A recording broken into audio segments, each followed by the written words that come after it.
Anyone who can enter this luxury store is either an official or wealthy. The staff dare not neglect any customer, because these customers buy clothes worth millions as if they were buying from a street stall. The staff members saw the diamond ring on Una's hand and froze for a moment. Una's face instantly changed when she saw the staff member's poor appearance. The staff member hurriedly apologized, flustered, saying that she had only seen such a big diamond ring in magazines herself. The mother-in-law on the side lectured Una about her behavior not being too high profile. Una, however, did not take this wealthy mother-in-law seriously. She lied about having a headache and left. She left the mother-in-law waiting to pay for the ring. However, Una, who had just left the store, was stopped by two students who approached her to ask for donations. After some thought, she took off her diamond ring. When the mother-in-law saw this, she immediately questioned why she was donating her wedding ring. Una was about to get a divorce, so there was no point in wearing it. Her defiance of her mother-in-law comes from her family background. Her father-in-law's jewelry company has always been supported by her family's investments. The proud Una doesn't know that somewhere in the city, there is a woman who looks exactly like her but has a very different fate. Naejong is still struggling to make a living in outsmarting the city management. Even so,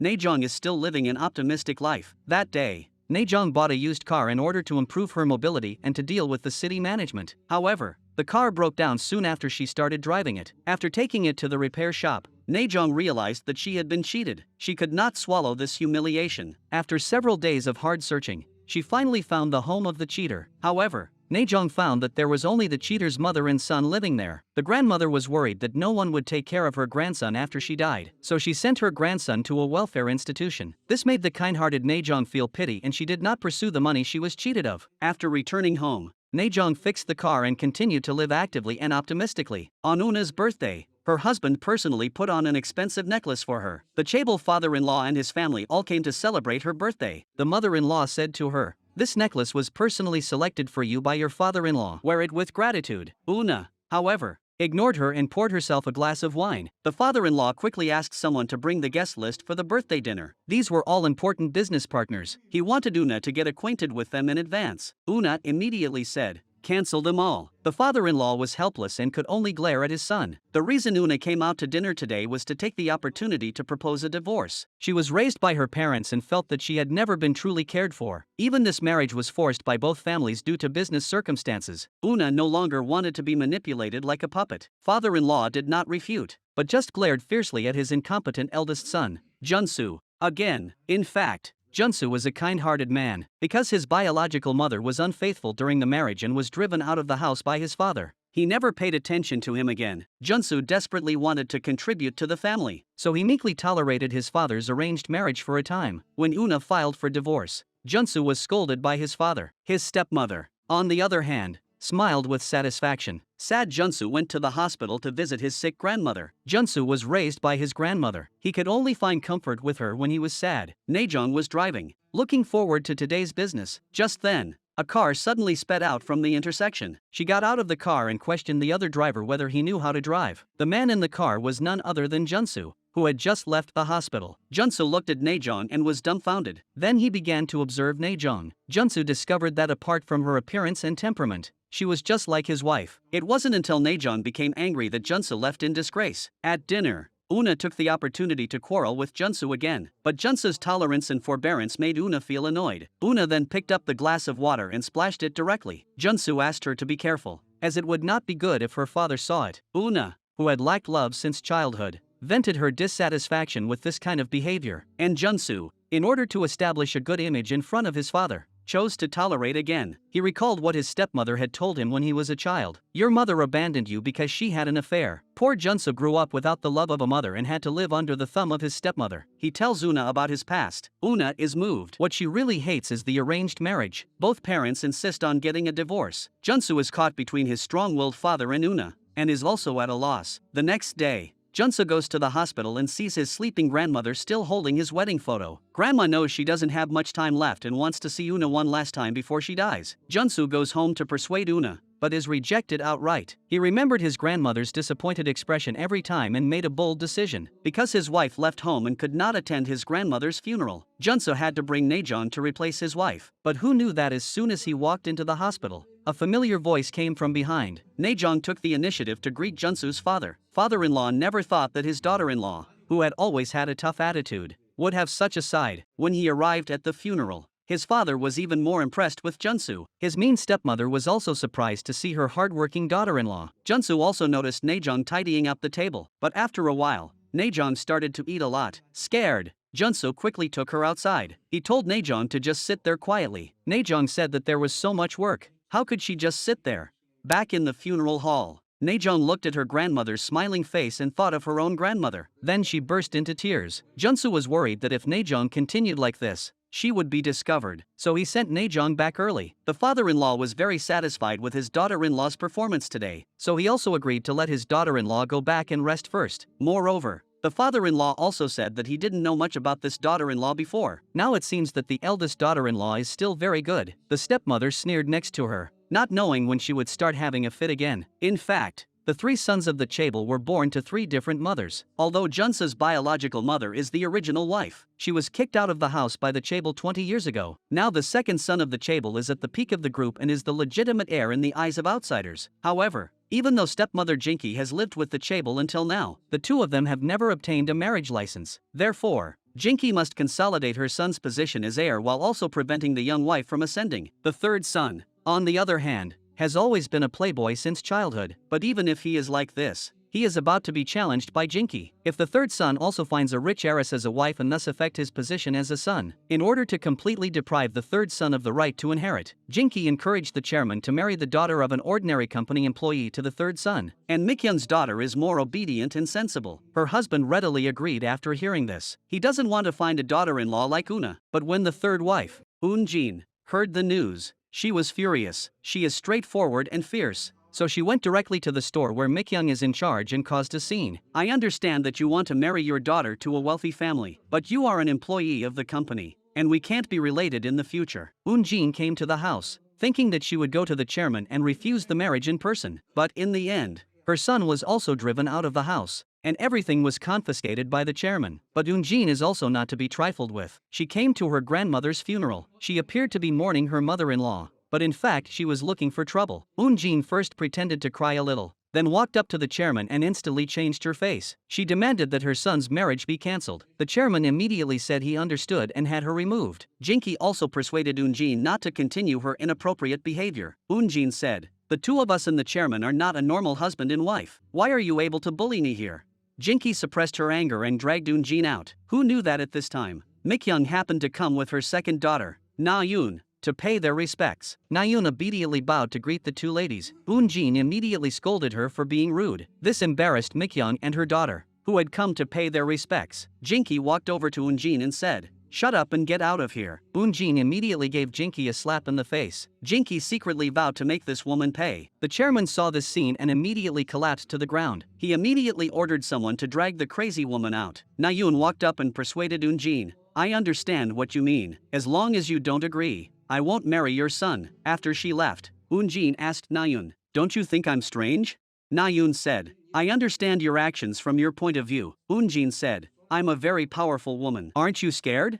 But my son is so pitiful. I don't want him to become the son-in-law of a salesperson." Life in a wealthy family is also full of problems. Mikyung walked out dejectedly, blaming herself for agreeing to let her daughter meet with the Chaebol family. Unexpectedly, the next day, Chairman Mikyung was called to the company by the president, who said half-jokingly that if she didn't agree to the 2 children's marriage, she might lose her job. At this time, Mikyung didn't know whether to be sad or happy. Jinki's son was beaten up, and she was not the type of person to swallow her anger. She found Eun-jin's residence and she slapped Eun-jin directly. "Your son lives under my nose, and you still dare to argue with me? If you dare to be arrogant, I'll let you taste the pain." In the end, Na-yoon and Junhee were arranged to meet and get to know each other by both parents. Junhee bluntly said that he didn't have time for a relationship, so the 2 of us could just get married. Na-yoon said, "I promised your mother that I would get married only with her consent." But Junhee said, "My mother has no say in this family. Jinki chose you to come to this family because you are easy to bully." Na-yoon said, "I am marrying you. What does it have to do with the adults? So what do you think? This is very important." These words caused ripples in Junhee's heart. However, he still arrogantly said, "I already have someone I like. If you don't mind, we can get married." When he walked out the door, he quietly looked at Na-yoon. Na-yoon was walking down the street in a lost state. When she passed her sister's stall, she stopped. Her sister gave up her studies while in university to come out and sell at the stall for her younger brother and sister. Nayeon looked at her hard-working sister and thought that if she married into a wealthy family, it might help the family get out of its difficult situation. Her sister could then continue to pursue her dream of becoming a jewelry designer, and her mother wouldn't have to work so hard. When Nayeon returned home, she told her family that she had a very good impression of the boy. If her mother agreed, she would marry him. The unsuspecting mother even scolded Nayeon for being charmed after only meeting the boy once. The family didn't know how much pressure Nayeon, who was still young, was silently bearing at this time. In the following days, because her daughter was about to marry into a wealthy family, Mikyoung bragged about it to everyone she met. She didn't notice the worried look on her daughter's face. Seeing that her family was happy about the upcoming wedding, Nayeon's mood became even heavier. The next day, Eun-jin came to the shop and found Mikyoung. Since she couldn't stop the wedding, she had no choice but to accept it. She gave Mikyoung some money and told her to use it to properly prepare the family. Eun-jin didn't want her son's friends and family to see her as a poor mother-in-law on her wedding day. After giving her instructions, she got up and left. Mikyoung opened the envelope and was shocked by the check inside. The family panicked and debated whether to accept the money. If they used the money from the husband's family to buy the dowry, their daughter would definitely be inferior when she married. In the end, the family decided to return the money to Eun-jin. The next day, Mikyoung went to Eun-jin and said, "We want to do our best to pay for our daughter's dowry." But Eun-jin said, "When my friend's daughter-in-law came in, the ring alone was worth several hundred million won. Next, they had to prepare a watch for the groom." Mikyoung said, "Even if we don't accept this money, we will still use our best sincerity to hold a good wedding." Before she could finish, Eun-jin interrupted. "It's not a matter of sincerity. Do you want me to lose face in front of my friends? This is why I oppose this marriage. The families are not equal. You are still stubbornly refusing to take this money, thinking that you can protect your pride in this way." At dinner, the chairman said, "There are still some bad rumors about my eldest daughter-in-law in the outside world. Outsiders still think that my eldest daughter-in-law is a willful and selfish character. So I have decided to hold a party and invite all my business partners to let everyone get to know my eldest daughter-in-law again." Hearing his father's decision,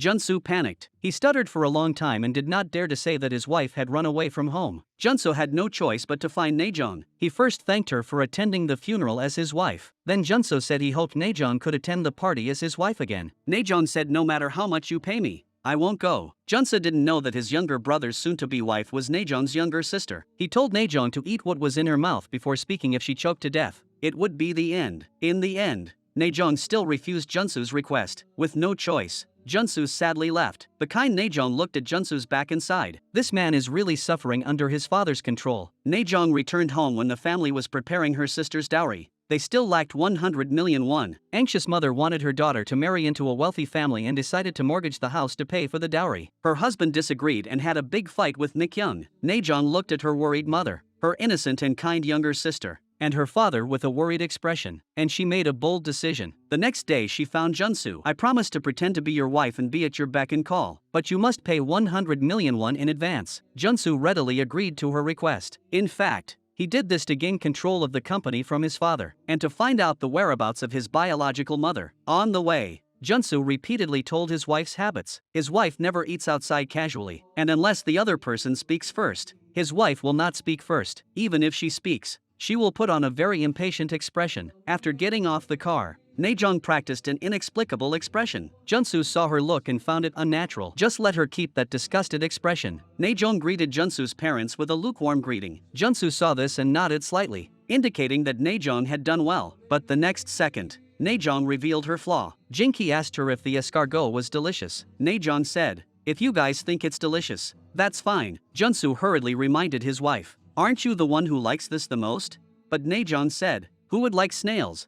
After the dish was served, she remembered Junsu's wife's habits. Even though she was hungry and salivating, she didn't dare to eat a single bite. Junsu saw this and picked up a piece of snail meat for Najeong. He said, "This is just how my wife is. She usually doesn't eat out." Junsu, who was about to speak, was interrupted by a phone call. Najeong saw Junsu get up to answer the phone. Hungry as she was, she couldn't help but grab the snail directly and shove it into her mouth. Junsu had just walked to the door when the other party hung up the phone. Najeong hadn't even started chewing when she panicked and threw it directly into her hand, then threw it under the table. This scene made the whole family dumbfounded. Najeong hurriedly explained that she had eaten a rock. At this time, an angry Junsu glared at her fiercely. But fortunately, the banquet ended without incident. On the way home, Junsu finally couldn't hold back anymore. "I'm risking the rest of my life, and you just went with the flow. You didn't care if I was exposed or not. This kind of irresponsible behavior is hard for Junsu to accept. Judging from Najeong's expression, she seems to have realized her own problem. After returning home,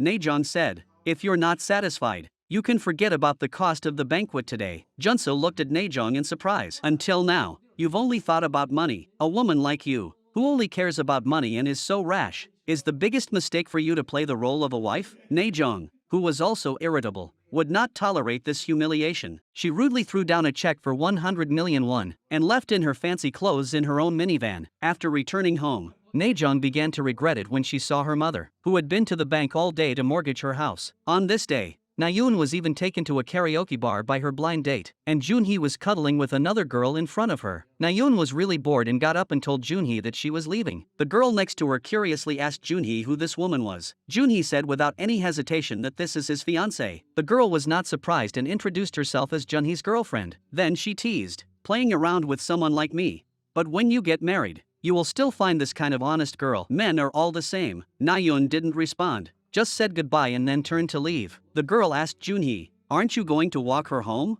Nayeon turned around and looked at Junhee expectantly when she heard this. Junhee, however, said, "I'm not a child. I can find my own way home." Nayeon didn't get angry and said, "It's okay. I can go home too." The girl said provocatively, "I won't let Junhee go home today." Nayeon looked at the girl's hand holding her blind date's hand and had a myriad of thoughts in her heart, but she didn't show it either. She silently turned around and left. Who knew that after seeing Nayeon leave, Junhee would let go of the girl, and lectured her, "If you dare to speak nonsense again, I will never let you go."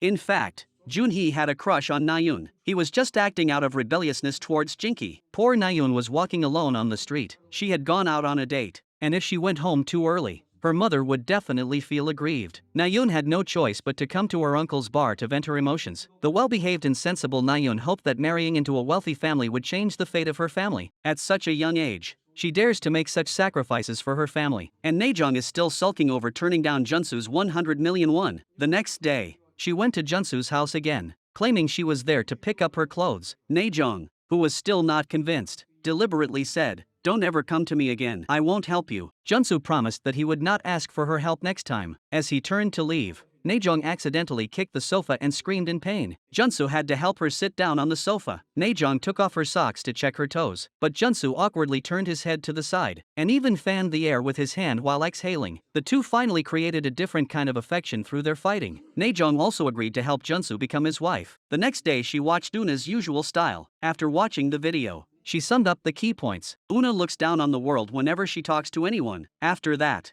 Najeong imitated her. The two of them had breakfast together the next time. The two people from very different backgrounds had similar childhoods. Najeong had been cared for from an early age and had grown up in a loving family. Junsu, on the other hand, had been neglected in his reconstituted family environment and had had to be on his guard against all kinds of intrigue. Najeong did not forget to practice her expression once again before going out to set up her stall. Najeong was full of self-confidence after being praised by Junsu. She was like possessed. Even when she was serving customers at the stall, she kept practicing her performance. Nayeon's sister, Na-yoon, on the other hand, had to visit the families of her matchmaking partners according to local custom. She asked Junhee out, saying, "You can do whatever you want in front of me, but in front of my family, you have to make them think I've married the right person." Junhee said, "That depends on how you behave." Then he took out his wallet, took out a card and gave it to Nayeon, saying, "Isn't that what you wanted in the first place?"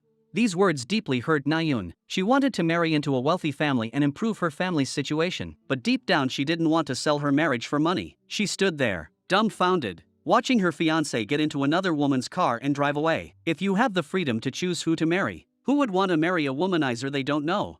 Soon it was time for Junhee to visit the family. His enthusiasm and politeness made the elders very happy. Junhee's performance surprised Nayeon. She looked at the man in front of her and wondered how he really felt about their marriage. When you first visit your father-in-law's house, it is essential to drink the wine that is offered to you. Nayeon's uncle poured a large glass of wine for Junhee. Junhee did not waste any time and drank it directly. However, as soon as he finished drinking, he told Nayeon that his head was a little dizzy. But then, in the next second, he said, "I'm just joking." Junhee's relaxed and carefree performance did not show any airs of a chaebol son at all, and he was approved by the whole family. Next, Nayeon went to visit her father-in-law's house. When she saw Najeong, she immediately shouted, "Sister, Of course, Najeong couldn't recognize her younger sister at this time. She just kept praising her younger sister in front of the table after dinner. Najeong and Junsu went out and just happened to run into Junhee scolding Nayeon. She angrily scolded Junhee for being nice to his fiancée. Junsu casually pulled Najeong to a deserted place and asked, "Nayeon, if she was your younger sister, why didn't you tell me in advance?"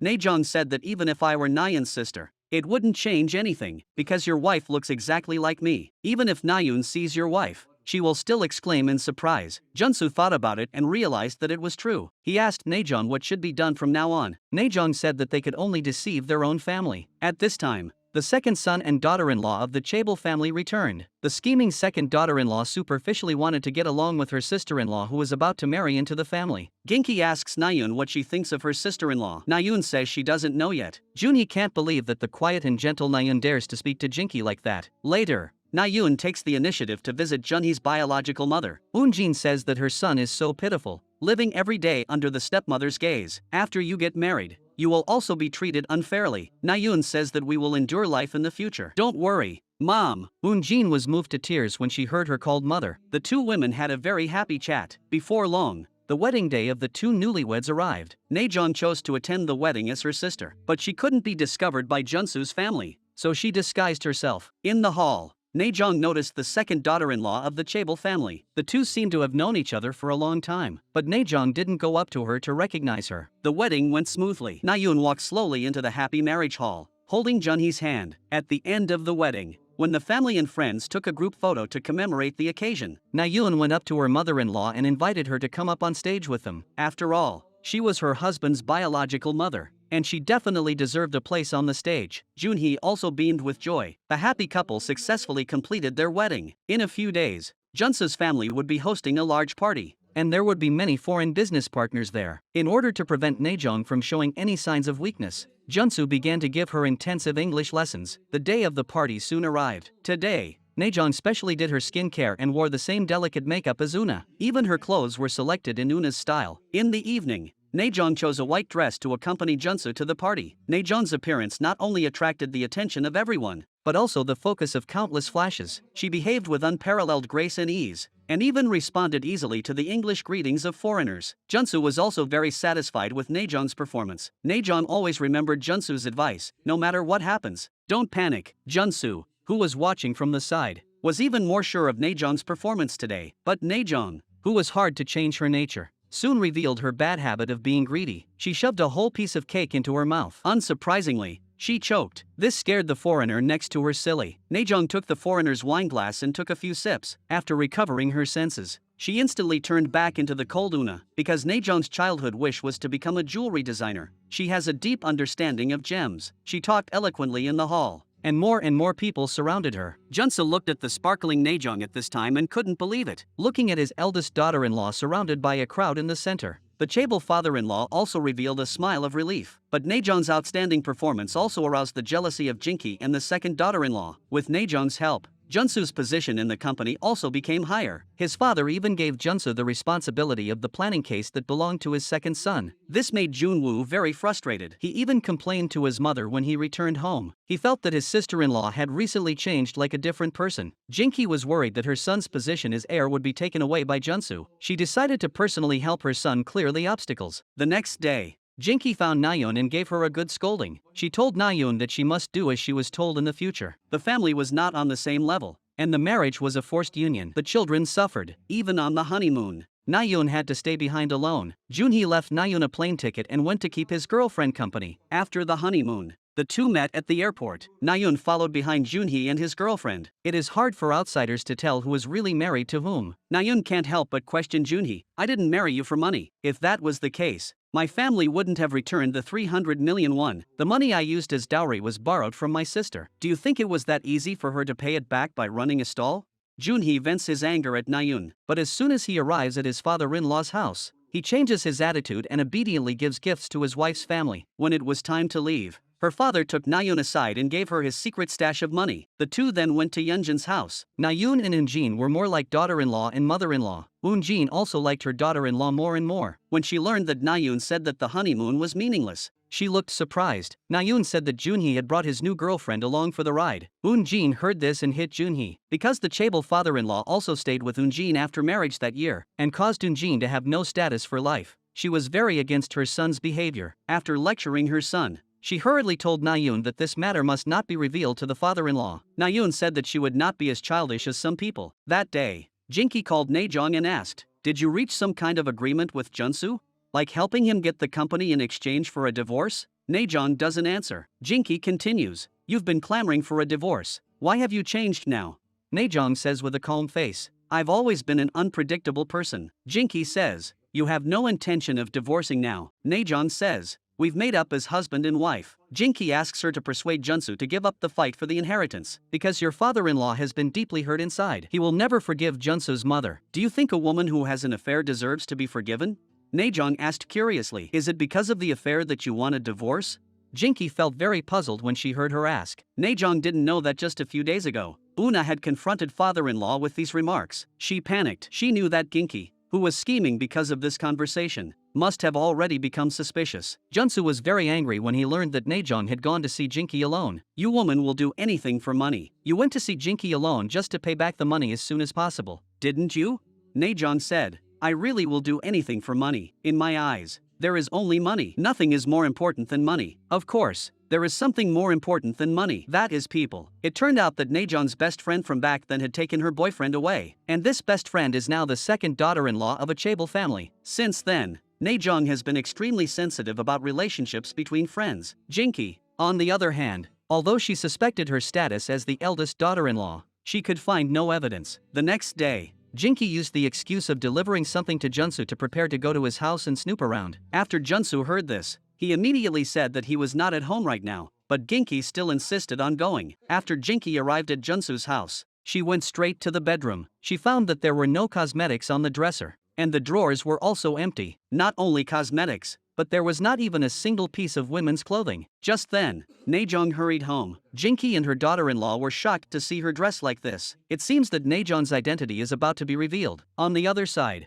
Junhee and Nayeon refused to take off their clothes when they went to bed. But even so, Junhee had to turn his back. He seems to really hate his new wife. Nayeon got up very aggrieved and looked at her husband. It turned out that Junhee thought that his wife married him for money and that he already had someone he liked. But his wife thought that Junhee was like a child and didn't understand what love was. If he really liked that woman, he should have the courage to bring her home, instead of marrying me out of obedience and taking it out on me. Junhee says he really doesn't know if it's love. But when I'm with her, I feel incredibly at peace. When I was little, my friends used to tease me about my birth. Nayeon thought Junhee was angry with Jinki and was treating her like this. Unexpectedly, Junhee said such things today. The next day, Nayeon found Eunjin and said that Junhee couldn't get that woman out of his mind. Eunjin said, "You mustn't say these things to your father-in-law. Junhee is still young and just playing around. I'll teach him a lesson tonight." Eunjin hits Junhee while lecturing him. "Just because your mother is lowly, you have to find a mistress's daughter as your girlfriend? If you look down on yourself, how can you live upright?" After finishing, Eunjin takes out Junhee's phone and deletes the contact information of the girl. Nayeon is scolded by Jinki as soon as she returns home. "I told you not to hang out with Eunjin. Are you deliberately going against me?" Nayeon had no choice but to suffer in silence. She didn't dare tell Jinki that Junhee had a girlfriend. If Jinki found out, Junhee would be in big trouble. Nayeon had to bear all the humiliation alone. Jinki gave her a severe lecture. "If you disobey me again, I won't go easy on you." At this time, the disgusting second daughter-in-law smiled schemingly. Jinki told the second daughter-in-law to come to Junsu's house every other day. She wanted to monitor Naejong's every move. After getting the news, Junsu found Naejong and persuaded her to live with him. Naejong nearly choked on her water when she heard they were going to live together. She felt that as a young and innocent girl, how could she live with a married man? Junsu said, "Don't worry, I have no feelings for you. Every day I look at the way you dress and I can't tell if you're a man or a woman." After being persuaded by Junsu, and in order to be able to repay the money smoothly, Naejong finally agreed to go home and discuss it with her family. After Naejong's earnest persuasion, her mother finally agreed to let her leave home and live independently. However, she never expected that her mother had prepared a full cartload of household items for her. Naejong looked at the cart full of new purchases and had to pull it all to Junsu's house. Junsu was dumbfounded when he saw all the household items. He and his wife don't usually cook, and with so many kitchen utensils in the house, he didn't know how to use them. In the following days, the two lived together in harmony. Naejong boiled a pot of fish soup for breakfast. Junsu, however, only warmed up some bread. He also reminded Naejong that eating this in the morning was unhealthy. But in no time, he put the spoon in the fish soup. Naejong also did not indulge him and just did not let him eat the fish soup she made. Since Naejong's appearance, her father has also been impressed with Junsu. Junsu now also has the courage to reject his stepmother. He said in front of his stepmother, "From now on, I won't listen to any of your arrangements." In the end, Junsu persuaded his stepmother with kind words. After all, he had lived with his father for decades. It would be best not to do anything too extreme and embarrass himself. When Junwoo saw that his mother's threats were not effective, he asked his eldest brother and sister-in-law to dinner. He directly asked his brother to be the successor of the company. "As long as I don't let my brother and I starve to death, I will let go and rest." Junsu questioned him, "What do you mean by this?" Junwoo saw that his brother was being so ungrateful and was prepared to teach him a lesson. He told his brother to take charge of the upcoming gemstone exhibition, while he and his wife would take charge of other projects. Junsu said in surprise, "Even the brother-in-law of the design team leader is not here, so how can I prepare for the gemstone exhibition alone?" But his brother was still talking nonsense. "You must stick to your beliefs when doing your work. Don't be afraid to give up if you fail." Because he expected that his father would definitely not entrust such an important task to his brother. Sure enough, his father said that Junsu was not capable of completing the project independently. But Junwoo said, "If you don't want to do it, then just quit." Father told Junsu to quit the project. Although he was very dissatisfied with Junsu's performance, father just glared at Junwoo. After leaving, Junwoo still couldn't help but mock Junsu. "You were useless when you were given a chance." The struggle between the brothers began. On the other side, Naeun didn't see her husband return until late at night. Meanwhile, Junhee was at a nightclub with his lover. The kind-hearted Naeun tells her father-in-law to tell her mother if she asks how he is that he is doing well. The father-in-law senses something is wrong with Naeun and calls his son. Junhee does not dare to delay and rushes home. When he arrives home, Junhee is scolded by his father and crawls back to his bedroom. When he returns to his bedroom, Junhee does not realize his own problem and falls asleep. He didn't even want to say a word to Naeun. Naeun, who couldn't stand it anymore, went to Jinky the next day to complain. "Junhee always stays out late at night. Why don't you do something about it?" Jinky said, "If even his own mother can't teach him anything, why should I?" Naeun continued, "Then let him go live with his own mother. Then he shouldn't get into trouble." Unexpectedly, Jinky suddenly became angry after hearing this. She told her to call her mother and ask her to come. Naeun quickly stopped Ginky and begged for forgiveness. Jinky scolded her and left, leaving her stunned. Eun-jin came looking for Naeun after learning that her son had not returned home at night and wanted to take her to see her lover. Naeun looked at Jinky fearfully and said, "I still have to prepare dinner." But Eun-jin was so forceful that Jinky didn't know what to say. On the way, the kind-hearted Naeun persuaded Eun-jin that Junhee would definitely be angry if she knew. Eun-jin said, "It's okay. I'll take full responsibility." The two then went to the cafe and asked their lover out. The lover knew that the two of them were up to no good, but she wasn't at all intimidated. She knew that Junhee would definitely be on her side. Eun-jin saw Naeun's nervousness and kept drinking water to signal her to calm down. She told her lover to leave her son as soon as possible. The lover was also not at all inferior, saying that she fell in love with Junhee first and that Naeun was the interloper. However, because they got married, the two of us fell in love even more fervently. Eun-jin, who has a short temper, couldn't stand to listen anymore and started fighting directly. On the other side, Naejong glared fiercely at her sister-in-law, who came to help her cook. While cutting vegetables, her sister-in-law kept telling her to cook. Naejong, however, sarcastically said that she looked like a good wife and mother cooking in an apron. Her sister-in-law ignored her sarcasm and instead left the onions for her to try. Naejong didn't refuse and started cutting the onions. Her sister-in-law was shocked to see her skillful knife skills. She never imagined that her sister-in-law, who never cooked, was so good. On the other side, Eun-jin sent Naeun home after lecturing her lover. When they parted, Naeun said excitedly, "Thank you, mother-in-law." Both the mother-in-law and daughter-in-law are miserable women. The men they meet are either married or having an affair. Naeun went home to prepare dinner and was called out by Junhee. Junhee said angrily, "I told you before we got married that I had someone I liked. You didn't object at the time, so you married me. Now why are you teaming up with my mother to cause trouble?" Naeun persuaded him to lower his voice, saying that if Jinky heard, she would be in trouble. Junhee said loudly, "I just love her." At that moment, Jinky walked over and asked him who the woman he loved was. Naeun hurriedly begged Jinky not to tell father-in-law about this matter. Junhee was terrified. He was afraid of being kicked out of the house by his father. Even so, he still scolded Naeun. After dinner, Jinky gloated to his son and daughter-in-law, saying, Junhee will listen to me in the future. He's still with his girlfriend from before the wedding. Jinky said she didn't like Nayoon now. She wanted Junhee to have a child with his mistress. The chaebol father-in-law had been too promiscuous in his life, resulting in 3 sons with 3 mothers, so he is also blamed by many people. That's why he hates his sons for being unprofessional in their relationships. One day, Jinky finally allows Nayoon to go out. She goes to the store to visit her mother. While shopping together, Nayoon asks her mother, "Are you happy that I married a rich man?" Her mother thinks that marrying her child off to a wealthy family will make her happy, but she doesn't know that her daughter is not happy. Junhee tells his mother that Jinky already knows about his affair. His mother scolds him. "Do you want your wife to be alone and lonely?"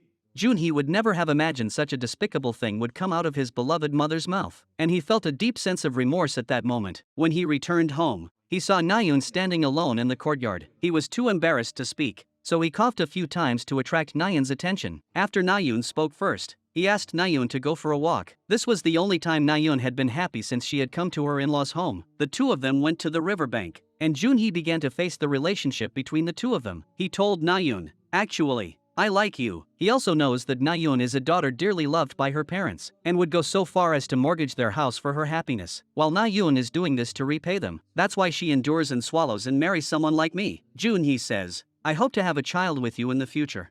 But my girlfriend of 5 years was difficult to break up with, and I used many methods to give you hints. Why did you still dare to marry me?"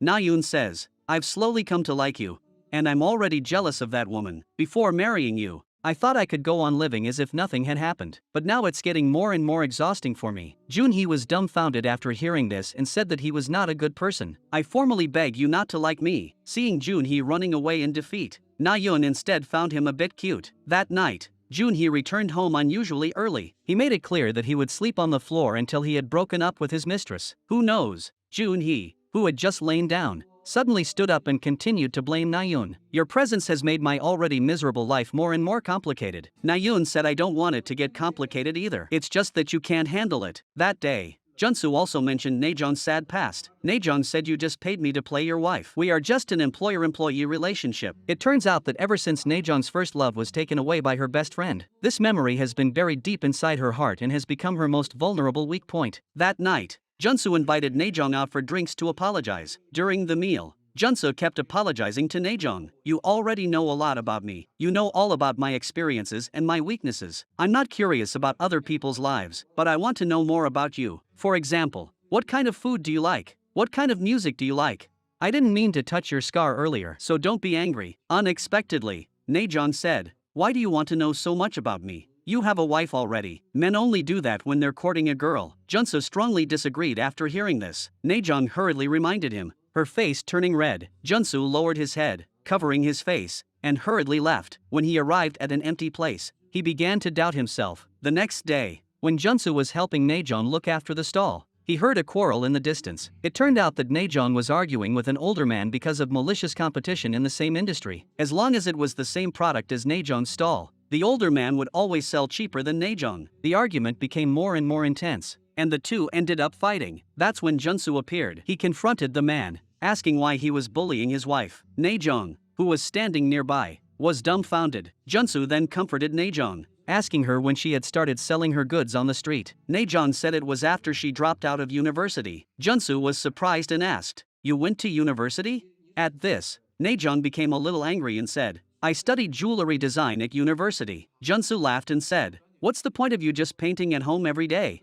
Najeon was also very speechless when she encountered this kind of straight man, and she just ran away in anger. That night, Junsu bought a bouquet of flowers and prepared to apologize again, but he found Najeon asleep on the table. Junsu took a picture of Najeon's design work. In the next few days, he helped Najeon apply for admission to the jewelry college through her design work, and while Najeon was studying, Junsu also covered all of her tuition fees. The next day, Junsu came to his own store and started working as an ordinary intern. Mikyung hurried over to greet him when she saw him and bowed. Junsu said, "Mikyung, don't do that in the future. From now on, I'm your subordinate employee." It turned out that Junsu volunteered to come to the grassroots level to learn in order to gain his father's approval and inherit the company's management rights. He wanted to find out the real reason why his mother was kicked out of the family. His father also strongly supported his son's decision to work hard. He told Mikyung to be stricter with Junsu. Soon, Mikyung gave Junsu his first lesson. She told Junsu that he must wear gloves when handling merchandise in the future. Junsu's actions attracted the ridicule of his younger brother. He thought that it was a pipe dream to take control of the company from the grassroots. However,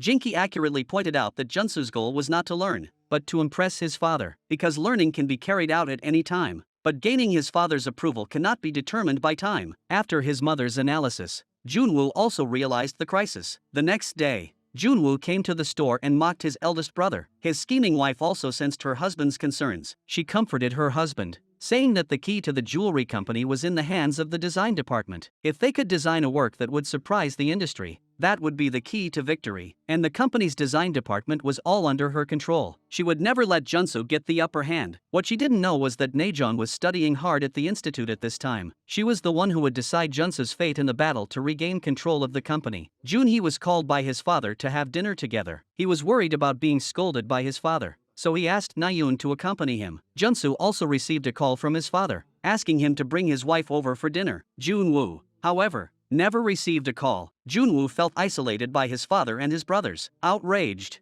Junwoo rebelled against his father for the first time. He said that he did all the dirty work in the company, but in his father's eyes, he did not receive more attention. If this continued, it would only make the family more distrustful of each other. The father was so angry that he wanted to banish Junwoo to a foreign country and never let him return to the family. Jinky saw this and hurriedly chased after him. As she walked, she persuaded the chairman. After all, he is your biological son. Why be so harsh? The chairman said. Your son is so narrow-minded, and it's all because of you. It seems that Junsu, who grew up without a mother, and Junhee, who lives separately from his mother, are both much better than your son. If you want to go abroad with your son, then you should go with him. There's no point in keeping you here. Jinky never expected that even her own position would be threatened. She directly told Junhee that he had a lover outside. She hoped that the chairman's attention would thus be preserved for their mother and son. Sure enough, the chairman was furious after hearing this. He angrily found Junhee and scolded him. Jinky's evil plan had succeeded, and she revealed a strange smile. Nayoon panicked when she saw this. The only person who could help Junhee now was his sister-in-law. Nayoon told her sister-in-law what had happened. Soon, the eldest daughter-in-law of the Chaebol family came online with her domineering attitude. First, she found Hayami and said, I can find your child. What if I bring this child into this family? Najeong threatened Hayami with her shameful past and asked her to help Junhee speak up for a while. Soon, Eunjin also arrived at the Chaebol family's house. After entering the house, she immediately knelt down and begged the chairman to spare her son. However, the chairman ignored Eunjin's plea. He told Eunjin to take Junhee away and he would provide for her. He would then marry Jinky and completely cut off Eunjin's hopes. Jinky secretly rejoiced in her heart. She had been paying for decades to get the status she wanted, but she never imagined that it would be achieved because of this incident. At this time, Najeong was just about to tell Hayami about her past scandals. Hayami prayed to her father-in-law to wait a little longer about Junhee. She thought there must be some misunderstanding. Jinky immediately stood up and asked what she was talking about. Hayami said, I sent someone to find out about Junhee and that girl. It's not the kind of relationship that everyone thinks it is. Due to her strong opposition, father-in-law's plan to deal with Junhee was dropped. However, due to Hayami's strange remarks, Jinky's goal of reversing her status was also thwarted. In order to appease Jinky, she once again expressed her loyalty to Jinky. As long as you can let Junwoo take over the company, I can do whatever you want. Najeong never imagined that the new special education teacher at the design college would be the second daughter-in-law of a Chaebol family. During school,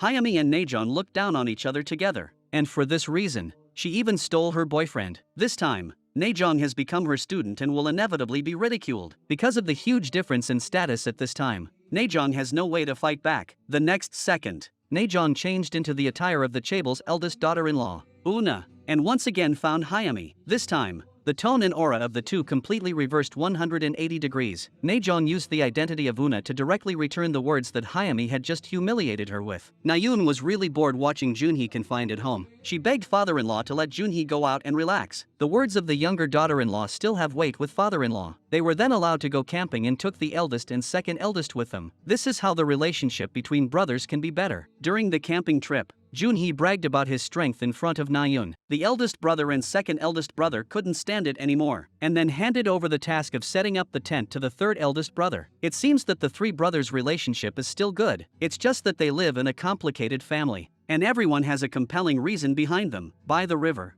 Junhee and the eldest brother lied that Hayami had fallen into the river. Junwoo hurriedly ran into the river to look for her, who knew that it was all a plot by the eldest brother and third eldest brother. Najeong and Nayoon, who were on the shore, watched the three brothers who were fighting together cheerfully and laughed happily. Only Hayami, who was full of ulterior motives, looked at this with a sad face. After returning from camping, Naejong saw that the academy had posted a poster for a jewelry design competition. She realized that this was the only way for her to get out of the circle quickly. In the following days, she began to design frantically, but she was never satisfied. Junso saw Naejong, who was about to drive herself crazy, and decided to take her out to find inspiration. Exhausted, Naejong fainted halfway through the art exhibition. Junso quickly took her home. In her sleep, Naeun suddenly had an inspiration and stood up excitedly. That day, the president of the jewelry store told Mikyung that the eldest daughter-in-law would be visiting the store. "You haven't met yet. Let Junsu introduce you later." Soon, Naejong drove to the store. Dressed in red,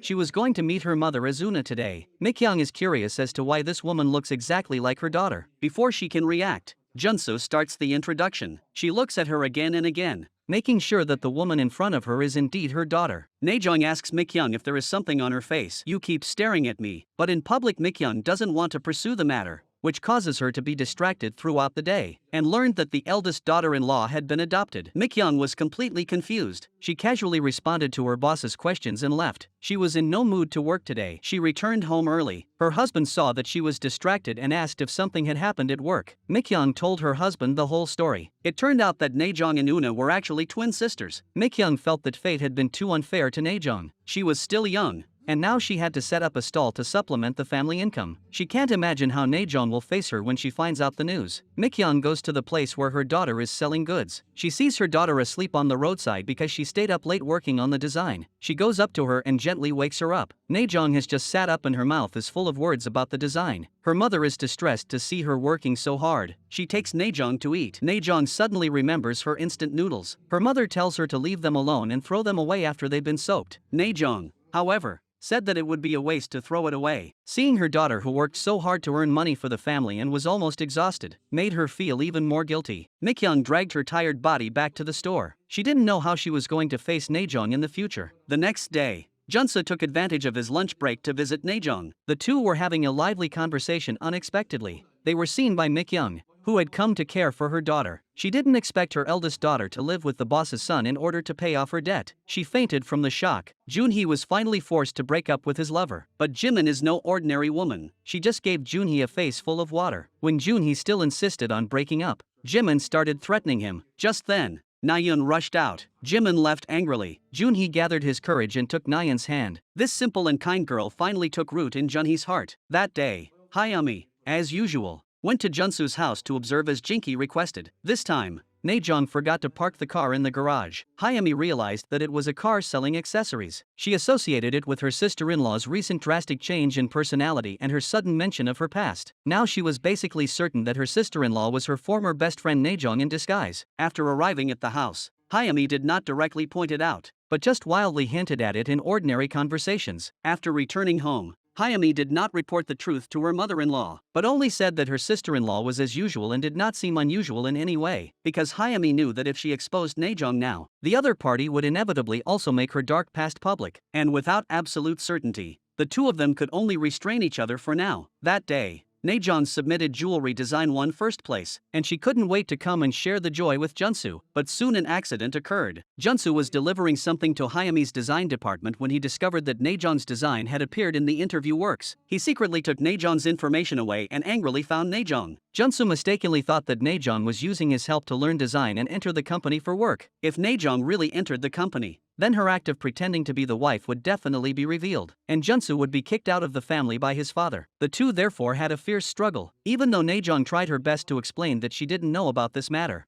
But in the following days, Junso kept being cold and violent towards Naejong, and Naejong, who really couldn't stand it anymore, chose to terminate the contract with Junsu. But after they parted, the two couldn't help but think of the bits and pieces of their time together. On this day, the company finalized the final design plan, and it turned out that everyone agreed that Naejong's design plan was the best, but they couldn't find the author's contact information, and only Junsu knew that this was Naejong's design work. Hayami also said that designers won't always be inspired. If they can't find the author this time, they can only sigh that she has missed this great opportunity. At this time, Naejong is still guarding her stall on the street, and Junsu is also caught in endless turmoil. He has to make a difficult decision between finding his biological mother and helping Naeun realize her dream. On the other hand, once again encountered a city management inspection when setting up her stall today. This time, Naejong was not as lucky. The 2 boxes of accessories placed outside the car were all confiscated by the city management. No matter how Naejong begged the city officials, they didn't relent at all. They loaded the goods into the car and left. This scene happened to be seen by Junsu, who happened to be passing by. The two then went to the river and talked openly to each other. Junsu showed Naejong the list of people selected by the company. Unexpectedly, Naejong was not angry, but instead said happily that she had been worried about this very thing, and was afraid that it would become an obstacle to finding her mother. Junsu blamed himself and said to Naejong, "You should have yelled at me. What does it have to do with you looking for your mother? Why did you tear up my selection list? Why interfere with the only chance in my life?" Instead, Naejong calmly said, "I was able to design such a work because of your help, so don't blame yourself. If you still need me to play your wife, just let me know." Facing such a considerate Naejong, Junsu could no longer accept his selfish behavior. Junsu went to the design department before the company announced the change of the first place work. He saw that Hayami was still lamenting that she had not found the author of this excellent work. Junsu went up and took out the author's information that he had secretly taken away. When Hayami saw the name, her face instantly changed. She immediately changed her mind and returned to the meeting room. Hayami said, contrary to her usual behavior, that this work was not qualified to win first place. The chairman was surprised why Hayami suddenly changed her mind. However, he insisted that this work be selected. However, Hayami still threatened the chairman that this work must not be selected. But the chairman, who has sold gems for a lifetime, has a unique perspective. He insisted on using this work and angrily stated that no one can interfere with my decision. That day, there were 2 identical wives at home at the same time, and Junsu was dumbfounded. He stared at the 2 women in front of him. One was a rich and frosty daughter with heavy makeup. The other was a roadside vendor with a natural appearance and a panicked expression. The 2 women also looked at each other curiously, and in the end, Naejong lost directly in terms of charisma. Luckily, this was all just a dream of Junsu's, but he is now very torn about how to handle the relationship between the 3 of them. Naejong suddenly received a phone call from the jewelry company, informing her that her design had won first place and inviting him to attend the award ceremony. Naejong was very surprised. What on earth is going on?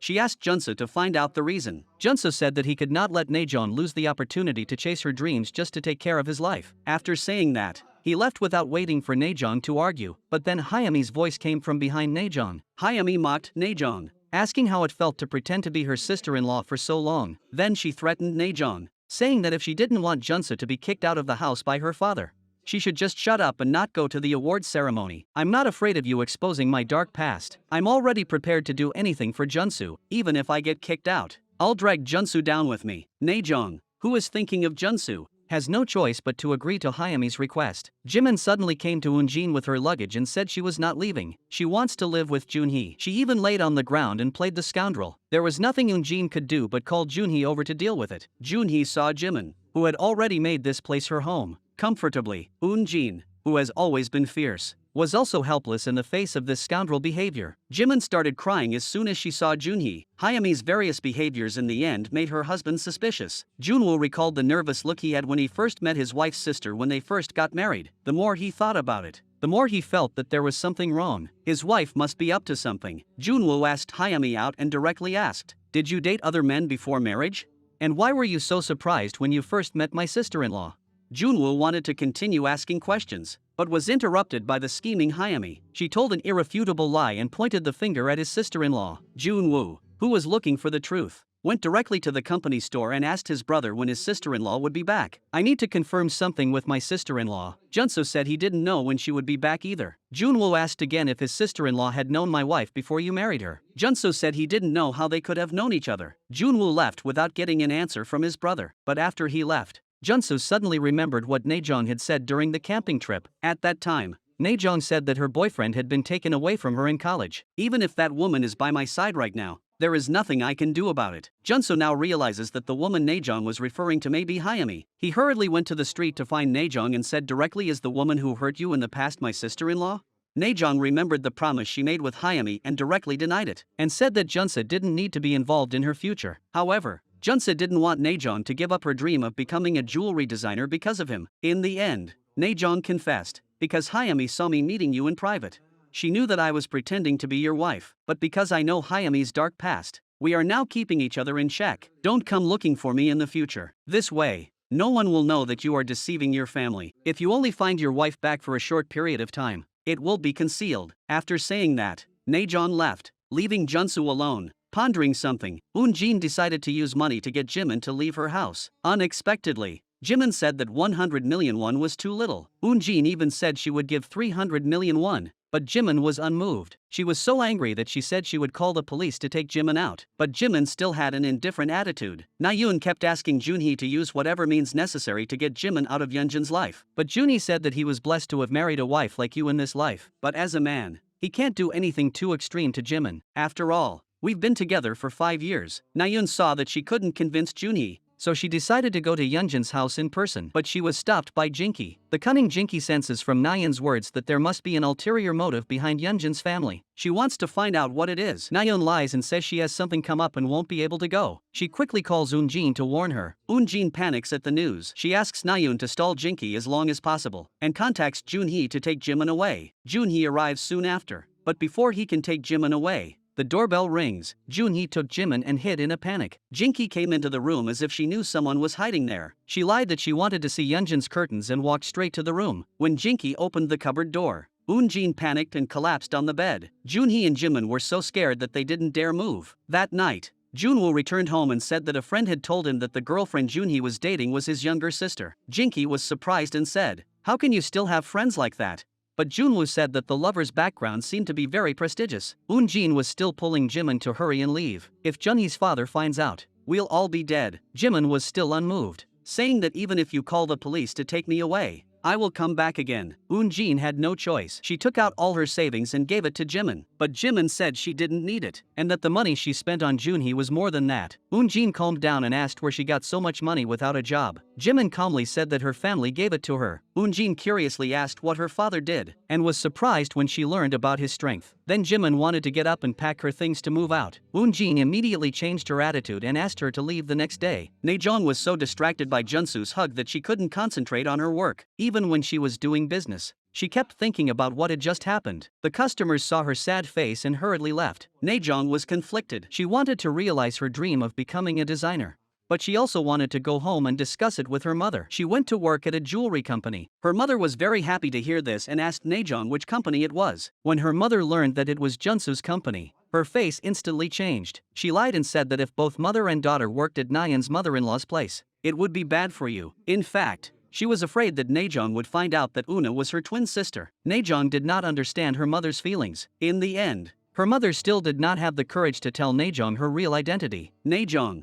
who was aggrieved, went to her father to talk about it. Her father comforted Najeon, saying, "You have done a lot for the family during this time, and your mother is also very grateful to you." Najeon was even more aggrieved. "What I want is not gratitude, but to be understood. From now on, I will sell things on the street for the rest of my life. I gave up my studies for my sister. Now, I can only hold on to my dreams. I can do any kind of hard work." Dad looked at his distressed daughter and felt a mixture of emotions. He went to his wife and persuaded her to let Najeon work in the company. His wife said that if Najeon knew the truth, the consequences would be unimaginable. In the end, because of her selfish thoughts, Mom still didn't agree to let Najeon work in the company. Dad came home and looked through Najeon's childhood photos. He made a bold decision. The next day, Dad found Najeon and said he agreed to let her work at the company. Najeon instantly beamed with joy. "She is my mother after all, and she still loves me very much." Dad saw the happy Najeon and knew that he had made the right decision. Najeon said that even if she went to work, she would still come out at night to sell her wares. Her living expenses would be higher than before, and she would definitely not get Nayeon into trouble. Then Dad told Najeon that her mother didn't know about this. "But don't worry about going to work. I'll help you hide it at home." Jinki learned that Junhee's lover is the daughter of a chaebol and immediately asked Eun-jin out. She urged Eun-jin to tell Junhee to abandon Nayeon and marry Jimin. "If you marry Jimin,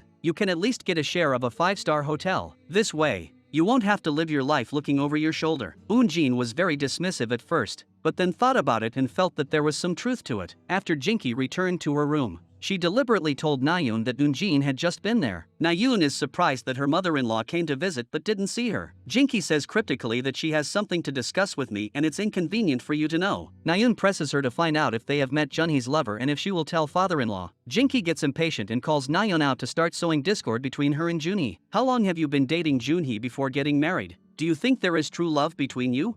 Nayeon did not hesitate and said that she liked Junhee. Jinki saw that Nayeon was so determined and said bluntly, "Since you love Junhee so much, just quit." Nayeon was at a loss for words and so overwhelmed that her fingers began to tremble. Jinki continued, Junhee has been scolded by me since he was young, and because he is not as good as his two older brothers, he has never been able to hold his head up in this family. If he can marry Jimin, his life will change. Jinki continued to pressure Nayoon. Now that you don't have any children, you have no reason to refuse. You keep saying you love Junhee, then quit for his sake. Nayoon was completely at a loss. She ignored Jinki and dragged her weak body back to her room. Eventually, she couldn't hold on anymore and collapsed. Jinki didn't stop taunting Nayoon. A child from your kind of family has no place in this family. Jinki then spoke to Junhee about the benefits of marrying Jimin. After hearing this, Junhee yelled directly at Ginki. On the other side, Junwoo found a private investigator to investigate his wife. He found out that his wife's boyfriend from before the marriage is still unmarried. The other party is running a flower shop alone and raising a 5-year-old daughter. The detective did not find out who the girl's mother was, but he knew that this man and Hayami were lovers 5 years ago. The two had their wedding invitations sent out that year, but in the end they did not get married. Junwoo looked at the two photos in shock. His wife had been engaged before the marriage, and he had no idea about it. Junwoo found the florist using the address the detective gave him. He lied that he was ordering flowers for his girlfriend and asked Taehan to choose the flowers. Just as Taehan was preparing the flower basket, the cry of a little girl attracted Junwoo's attention. Junwoo looked at the little girl in front of him and realized that she really looked a bit like Hayami. He recalled what his sister-in-law had said. He couldn't believe that this could really be his wife's love child, because Hayami had agreed to let Naejong work in the company. She and her brother agreed that in return,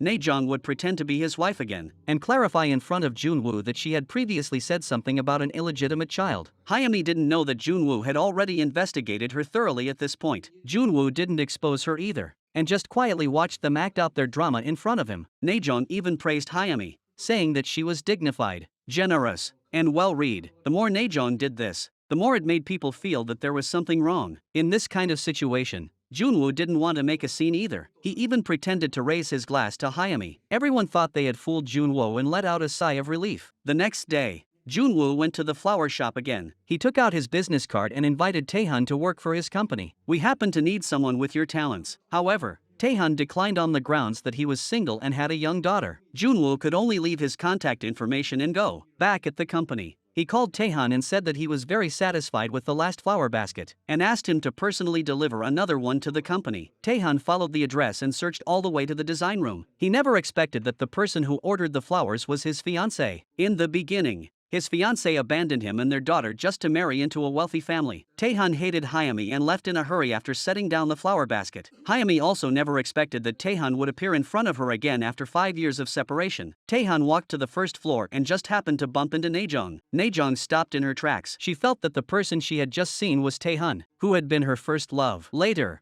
Hayami came between them. Taehan felt incredulous. How could the two rivals work in the same company? Before Naejong could react, a voice came from afar. Junsu saw Naejong staring at a strange man. Taehan saw this and hurriedly left. Naejong also ignored Junsu's inquiries and turned around and left. Hayami finds a card in the flower basket, which was ordered by Junwoo. She suspects that her husband has found out something. Hayami rushes to her husband's office and asks where the flowers came from. Junwoo lies that the florist's employee recommended him and that he also thinks the owner is quite talented. He decides to let him wrap the site for future company celebrations. He asks Hayami what she thinks. Hayami has to agree awkwardly. Naejong asks downstairs what to do with the flowers. Hayami came back and said she didn't like it and asked Naejong to take it away. At this time, Junwoo also followed her downstairs and deliberately gave Hayami Taehan's address. After Junwoo left, Hayami called Naejong outside. After all, Taehan was the man they both loved. She asked Naejong who told her that I had given birth to a child. Naejong said she also heard it from a friend by chance. She questioned Hayami about whether she was afraid of telling Junwoo about it. Hayami said, I even abandoned my child. I'm not afraid of this. But she didn't know that her husband already knew her dark history at this time. Hayami still naively thought that her husband was just having a temper tantrum. She licked her face and came over to tell her husband to go to bed. Junwoo,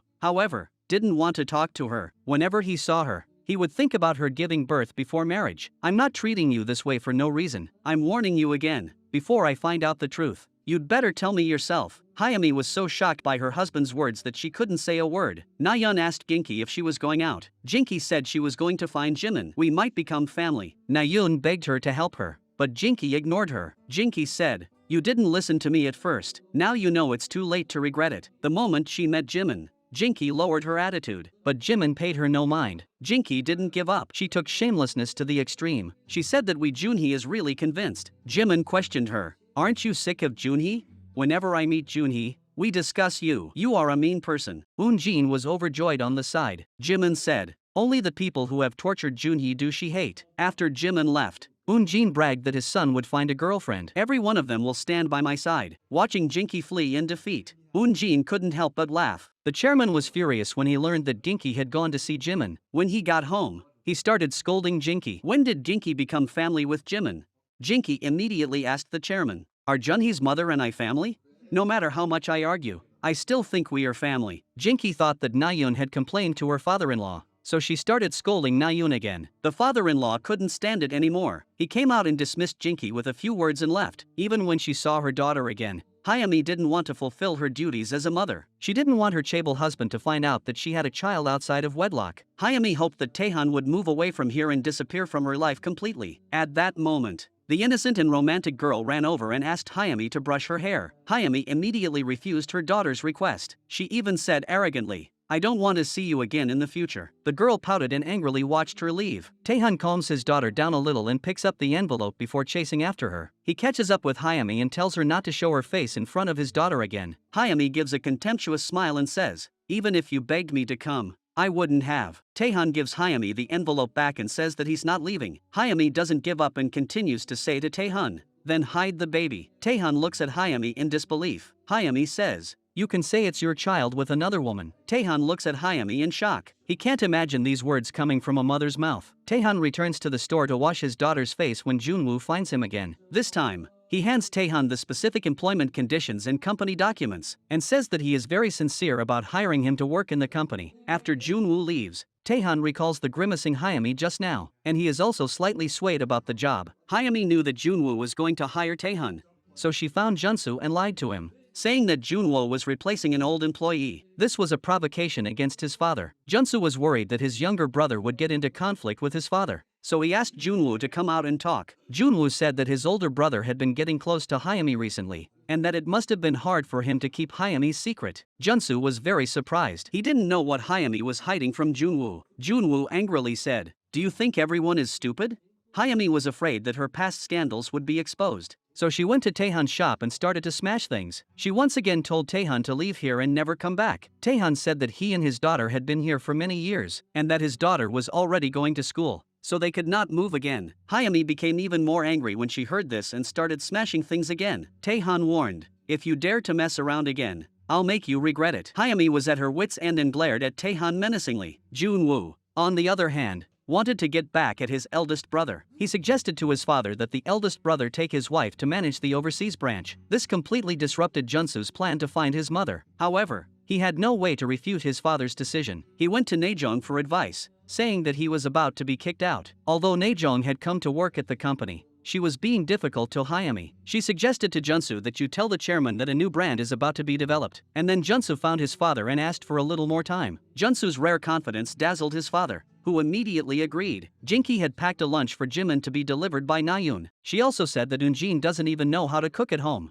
so how can she let the rich girl eat takeaways all the time? Just as Nayeon was at a loss for what to do, Junhee quickly walked up and threw the lunchbox on the ground. He yelled at Ginky for being so arrogant. My life is none of your business. Jinky chased after Junhee and just mocked him. How dare you, an illegitimate child, talk about life?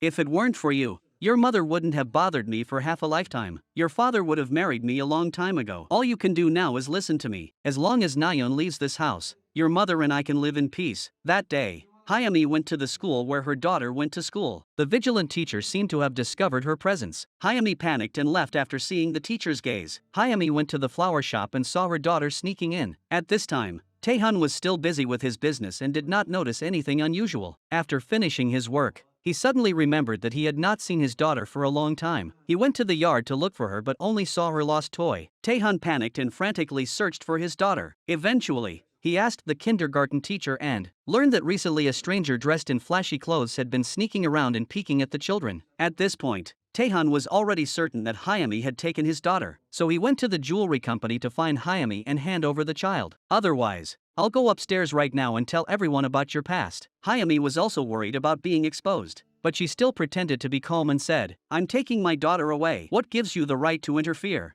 Then she called the company's security guard to get Taehan to leave. Naejong was very worried when she saw this. The security guard was about to take Taehan to the police station. Junsu reassured her, saying, "Don't worry, I'll take care of it." The next day, Junwoo came to the design department and said he wanted to introduce a new colleague to everyone. Hayami was shocked when she saw that the new colleague was actually Taehan. After her husband left, Hayami quickly called Taehan out and confessed to him that she had entrusted the child to her family and that he was now very safe. Taehan disagreed, saying that the child was his everything. "If you don't hand over the child, I'll go to your husband and report you." Hayami said that if you dare to do that, I will wait until the child grows up and tell her that you were abandoned by your parents. Taehan saw that she was so vicious and slapped her directly. Hayami said, "If you don't want your daughter to be hurt, just behave and disappear from my world with her." Taehan said, "I have tolerated you again and again because you are the child's mother, but from now on, your daughter will never have a mother again." However, what Hayami doesn't know is that her husband already knows her entire past. The mean-spirited Ginki is up to something again. She takes out 2 billion won and tells Nayoon to leave this family. "Anyway, you married into this family for this purpose." Nayoon says that even if she divorces Junhee, she won't take a penny from you. Ginki taunts her, saying that's just what you think. You don't know how powerful money is yet. The couple, at their wits' end, told their father about it. The furious father went to Jimin's house in person. Although Jimin was trembling with fear,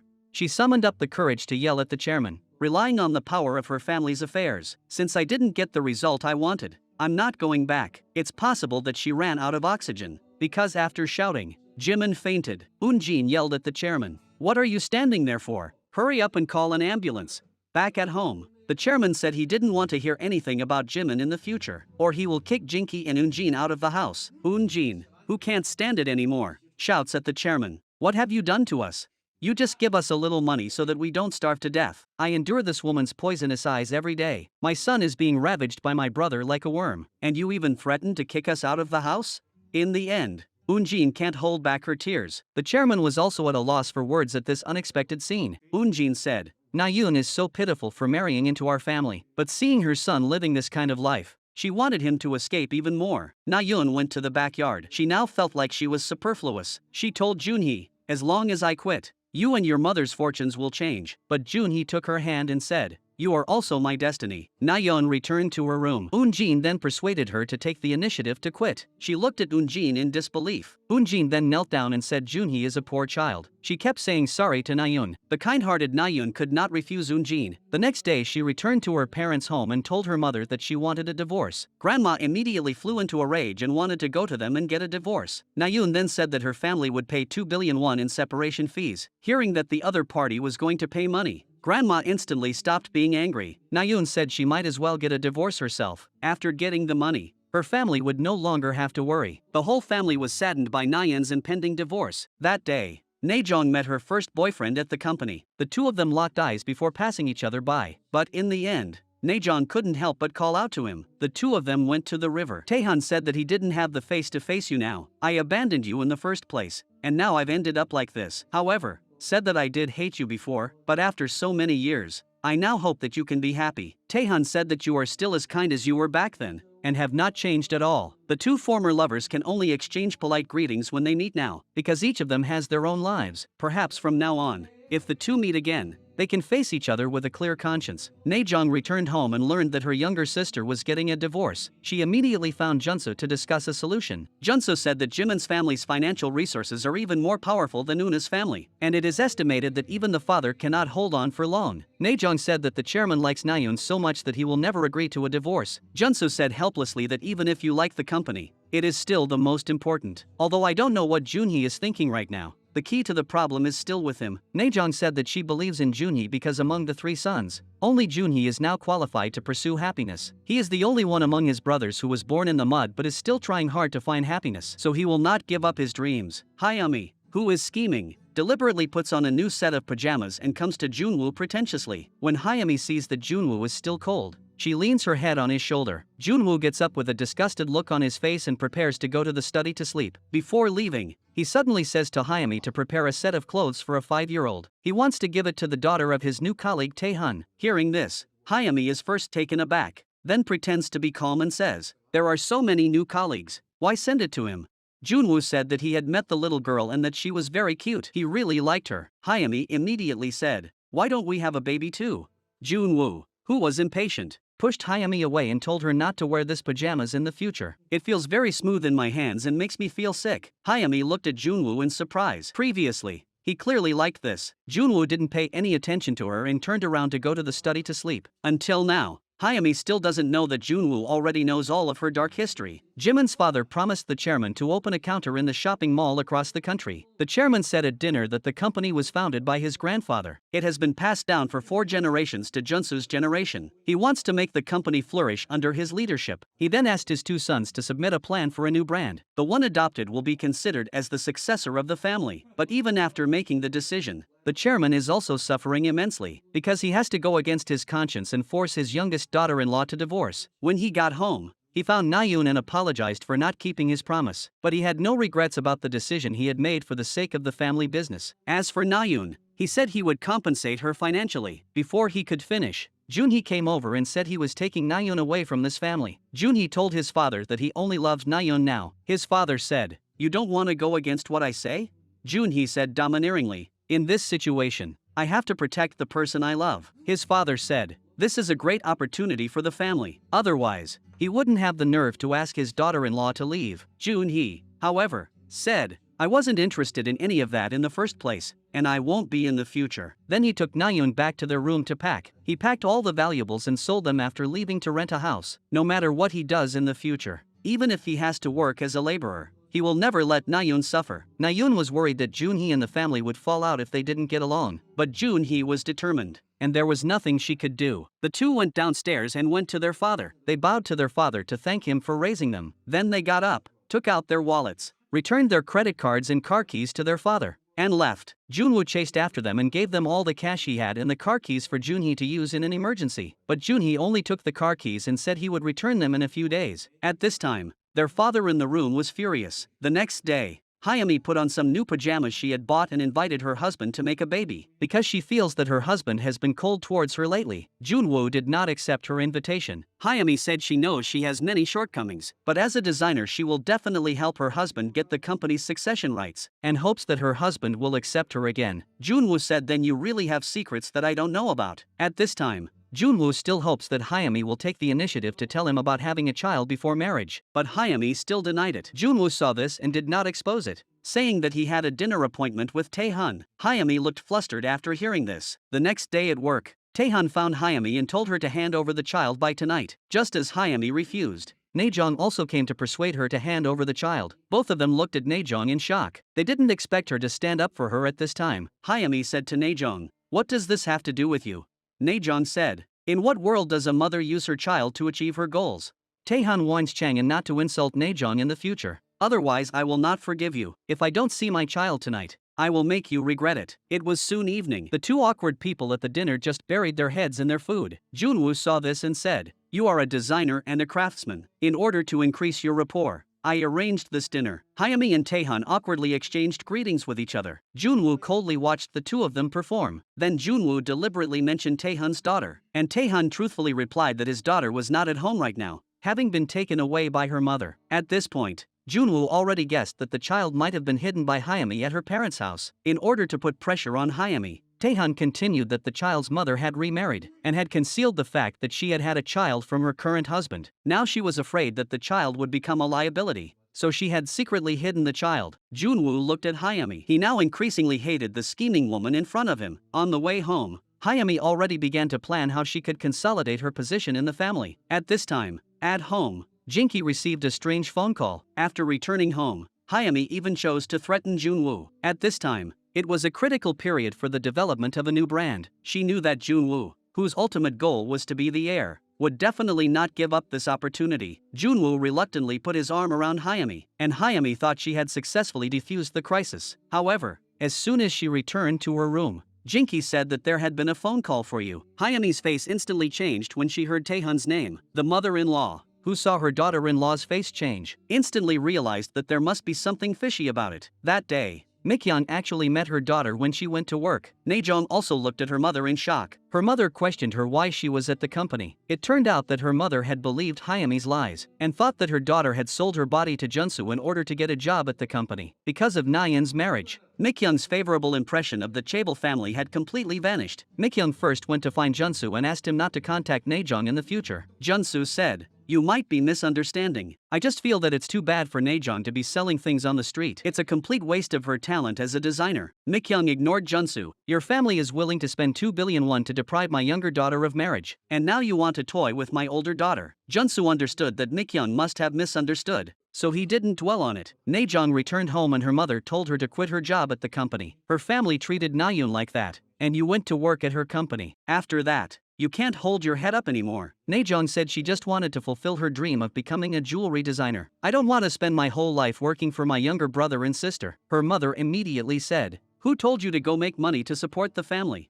Naejong said that she can only feel at ease when her younger brother and sister are happy. She is really stifled. She dropped out of school to earn money to support her younger brother and sister, and now she doesn't even have the right to pursue her dreams. The next day, Naejong found Junsu and told him that she wanted to give up the design of the new project, because if she can't make her younger sister and parents happy, no matter what she gets, she won't be happy. Junsu didn't insist too much and acquiesced to Naejong's decision. Ever since Jinki noticed the difference, Hyami has been trembling at home, because she knows that this evil mother-in-law is not someone who can be easily fooled. The mother-in-law asks her if Junwoo knows a man named Taehyun. Hyami lies and says that he is just an employee at the company and that she is calling to complain about a conflict at work. The mother-in-law says that she will call Taehyun herself tomorrow to help resolve the problem. Hyami says that it is just a minor conflict and that she will resolve it herself without you calling. The mother-in-law says that it is not a big deal. Why are you so agitated? Hyami was so shocked that she dropped the bowl in her hands and it broke. At that moment, Jinki's mind was made up. Hyami must be involved with this man Taehyun. Jinki lost her temper with Hyami as soon as she found out the truth. She could not tolerate such an unfaithful woman living with her son. The chaebol father-in-law was awakened and asked what was going on, but the mother-in-law was afraid to tell her husband the truth. At this critical time when they were choosing an heir, she didn't want her son to have any flaws in the chairman's eyes. Jinki casually gave a few excuses and the chairman was about to go back to his room, but Hyami keenly sensed her mother-in-law's psychology, so she deliberately called out to her father-in-law and was about to tell the truth, but the mother-in-law told her to shut up. However, Hyami still wanted to tell the truth. Seeing that she didn't say anything for a long time, the chairman turned around and went back to the house. Jinki questioned Hyami if she wanted to declare war on her. Hyami said, "This is between my husband and I. Don't worry about it." The next morning, during breakfast, the father asked Junwoo to sleep in the house at night, because he was disgusted with Junwoo's view of family, and the fact that he had 3 wives and made the family chaotic. Now he's asking his son to do the same. This is a strange reason indeed. However, the chairman's request happened to alleviate Hyami's crisis. On the contrary, Jinki had to say nice things to Hyami for her son. Junhee and Naeun have run away from home and have never married. Eunjin couldn't wait any longer and came to discuss with Jinki. Jinki impatiently ignored her. Eunjin was very surprised. She and Junhee were clearly on the same side regarding the divorce. So why was Jinki acting like this?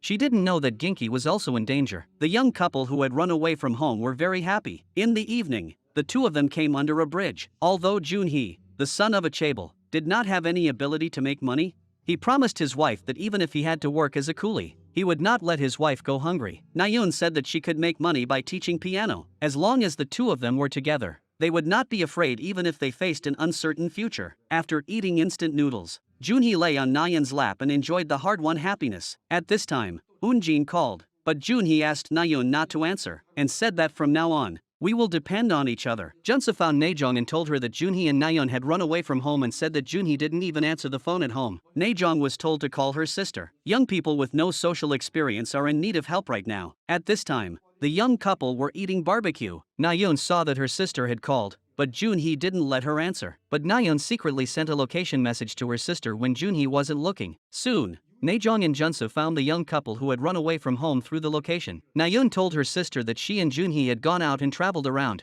admiring the scenery along the way. This is kind of like our honeymoon. Naeun continued, saying that because Jimin had secretly followed them on that trip, she had really been happy these past few days. After learning this news, Naejong went to Junsu to explain the situation. Junsu decided to give the two of them a belated honeymoon, and immediately took them to a yacht. The happy couple posed at the bow of the ship in the classic flying pose of the hotnik. Naejong and Junsu, who were watching from behind, were also very happy. Back on shore, Naeun learned that her sister had given up on designing for the new brand. She came over especially to persuade her sister to persevere with her dream. But Naejong said that this was a brand developed by the chairman in order to move into the Samsung Mall. For this reason, they even kicked you out of the house. I really can't do it. But Naeun said, it's okay for me, but you can't give up on your dreams. She asked her sister to let her see her happy. Junhee blindfolded Nayoon and took her to the pool, where he had prepared a surprise. Then he passionately played and sang a love song for Nayoon. Deeply moved, Nayoon asked Junhee, "Can you stay with me tonight?"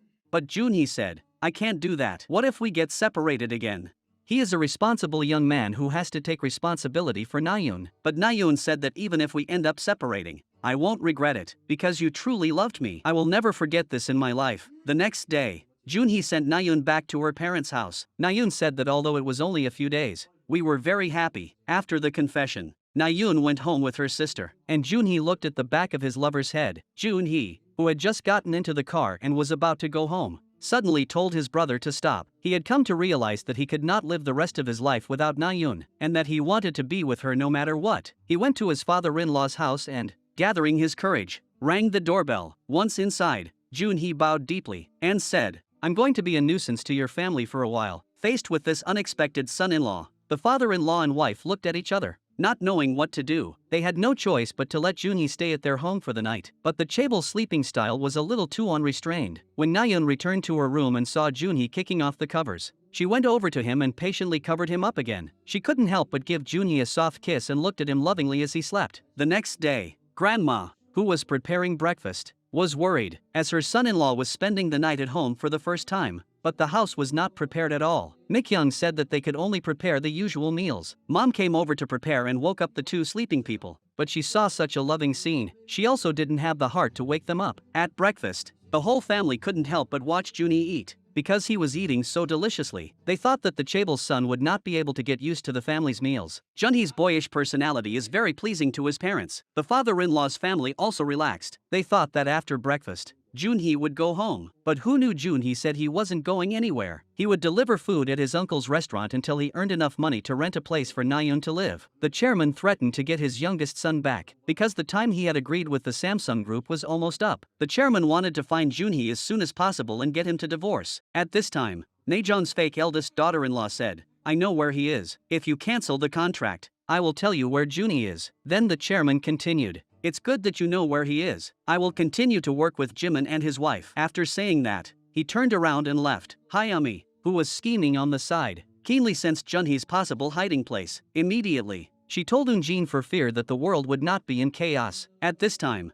Junhee worked at the bottom of the pyramid at a fried chicken restaurant, and since he was used to eating raw seafood since he was young, he felt incredibly happy even eating cold mountain vegetables. He even felt fine when he was chased by a dog while delivering food. At this time, Eunjin found the fried chicken restaurant where Junhee worked through the clue given by Hayami. His mother asked Junhee to go home, but he refused. Junhee said that although he was having a hard time right now, he longed for a harmonious family like this. His mother threatened, "If you don't go back with me, I'll let your father come in person." Junhee said, "If you dare to tell Dad, I'll cut off all ties with you." Junhee, however, told her mother to go eat some fried chicken. Eunjin was also at a loss for words with her son. Junhee, who had been spoiled since childhood, was still working so hard. Nayoon, in order to relieve his pressure, worked as an advertising model all day to earn money to teach piano. Junhee was very happy when he found out. This shows that Nayoon has truly accepted him. Subsequently, Junhee brought a basin of foot bath water and wanted to wash his wife's feet himself. Nayoon still wanted to refuse, but Junhee held her feet down in the water and said, while washing her feet, "I earned 30,000 won today. It was hard work, but I'm very happy. This is the first time I've earned money since I was born, and knowing that Nayoon is waiting for me at home gives me strength." Nayoon happily said, "You've suddenly become sensible." Junhee, however, said, "If it weren't for you, I would never have felt this way. I hope that this loving couple can stay happy forever." Eunjin finds Jinky and is about to tell her that she has found her son, but she sees Jinky drinking alone. Jinky is listing her sins to herself. She feels that everything she is experiencing is her retribution. Eunjin persuades her to stop drinking, but Jinky continues to cry. This makes Eunjin stunned. She helps the drunk Jinky back to the house and calls Hayami to come back and take care of her mother-in-law. Eunjin didn't know that Jinky was like this because of Hayami. Jinky woke up and refused Hayami's care. Then she slapped Hayami. Jinky demanded that she now work like a dog for her son. Hayami then revealed the reason why Junsu's mother was kicked out of the house. She also said that Jinky must have had a hand in it. Jinky's mother-in-law was so angry that she clenched her teeth and helplessly clenched her fists. Then Hayami continued, saying, "How can we, allies, hate each other?"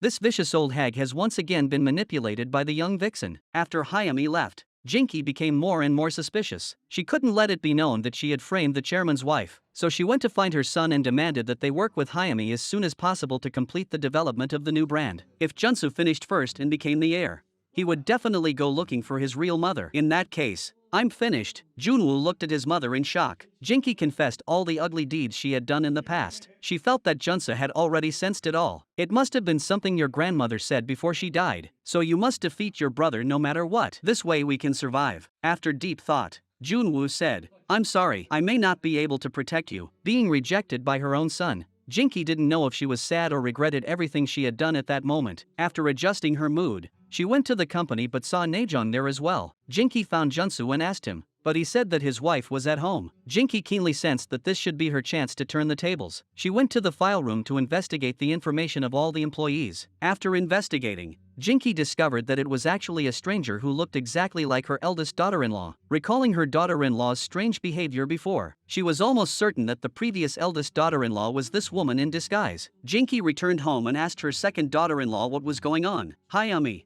who had long known the truth, tried to fool her mother-in-law that Naejong is just a specially hired employee who happens to look like her sister-in-law. The mother-in-law continues to ask if Naejong was commissioned by Junsu to enter the company. Seeing her daughter-in-law's panicked expression, the mother-in-law guessed that she and Junsu must have reached some kind of agreement. That night, Jinky asked Junsu to come to her house and said directly, "Did you know about Hayami's having a child before marriage?" Junsu said, "I know, but that's all in the past. I didn't say anything because I didn't want to affect family harmony." In fact, Junsu was also overwhelmed at this time. He felt uncomfortable being watched by Jinky. However, Jinky, who was extremely deep-minded, did not expose it to her face. She left as if nothing had happened. Later, she found Hayami again and said, "Do you think you can win over me?"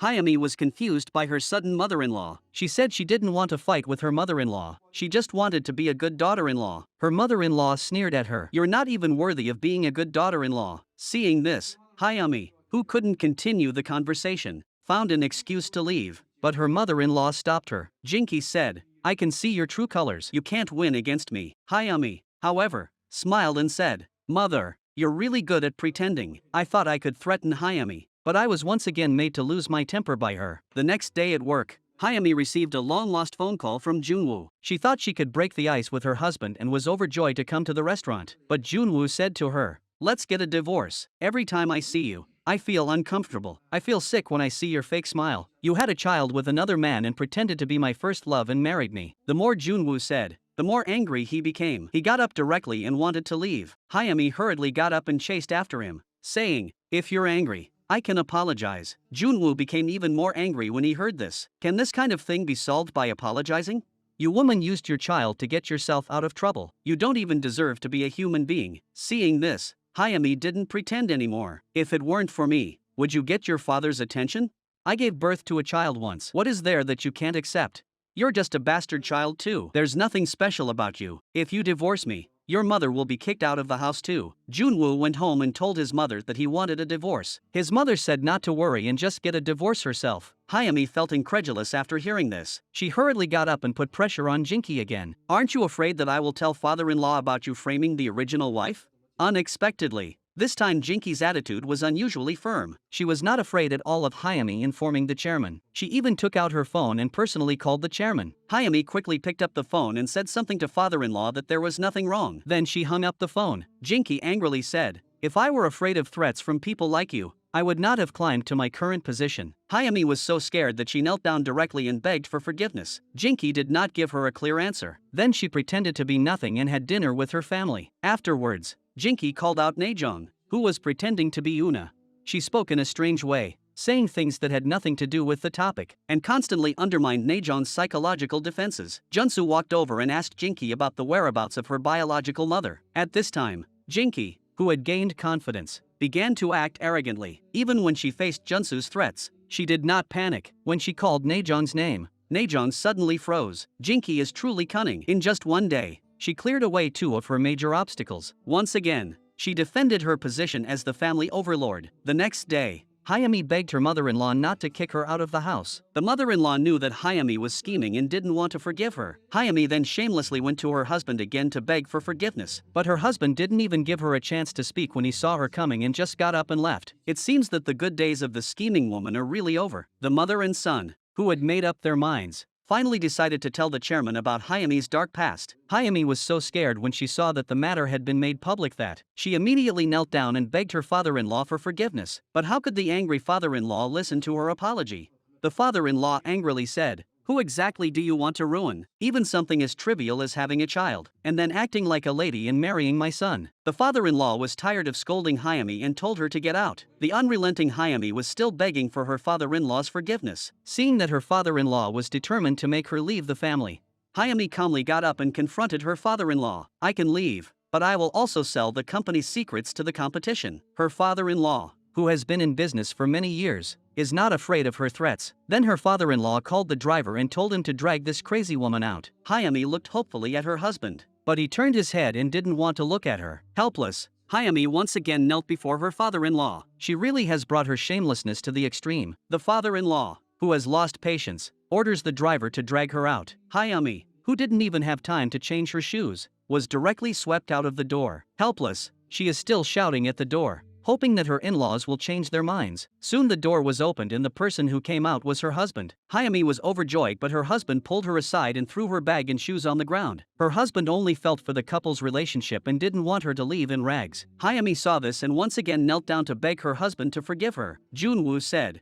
"I already said that it would be great if you could admit it yourself." Hayami still tried to argue, saying that she was afraid of losing you because she loved you so much, so she didn't dare tell the truth. Junwoo sighed helplessly, turned around, and closed the door mercilessly. No matter how Hayami shouted this time, no one paid any attention to her. At this moment, a voice came from behind her. The person who came was Naejong. Naejong said, "This is what happens when you abandon your husband and daughter." Hayami, who was facing Naejong, once again regained her sharp and mean expression. "The game is not over yet. Don't be too happy too soon." The shameless her is still hoping to become the daughter-in-law of a chaebol family again. By then, the first person she will get rid of is Naejong. Naejong looked at the hopeless Hayami and could only shake her head helplessly. She found Jinki and decided to hand over the planning proposal for the new brand. But Jinki could not tell Junsu that she had asked her to pretend to be Yuna. Jinki was worried about the planning case, so she happily agreed. But after learning the news, Junsu was angry. He blamed Naejong for giving up her dream of being a designer. He also didn't want Naejong to be involved in his chaotic family disputes. But Naejong expressed her love for Junsu. Naejong said, "Because I love you, I can't let you bear the consequences alone. Even if we can't be together, I don't want to see you unhappy." At this time, Junsu understood Naejong's feelings. He was willing to let go of everything for Naejong and even divorce Una. Their hands couldn't help but hold together. They would walk the road ahead together. After returning home, Junsu took out the divorce papers and then called Una's best friend. He asked his best friend to tell Una that he now agreed to divorce her. The next day, he found Jinki and said that he wanted to confess to his father and find someone to pretend to be his wife. Jinki, however, said that she was afraid that the president would be unable to withstand the blow if he knew. Junsu said that Junwoo has now lost his designer Hayami. "You are not telling your father because of Naejong's project." The cunning Jinki even asked Junsu to give Naejong to her, and the condition she gave in exchange was to tell Junsu where his mother was. The next day Junsu found his father and admitted that his current wife was fake. After hearing this, his father instantly flew into a rage.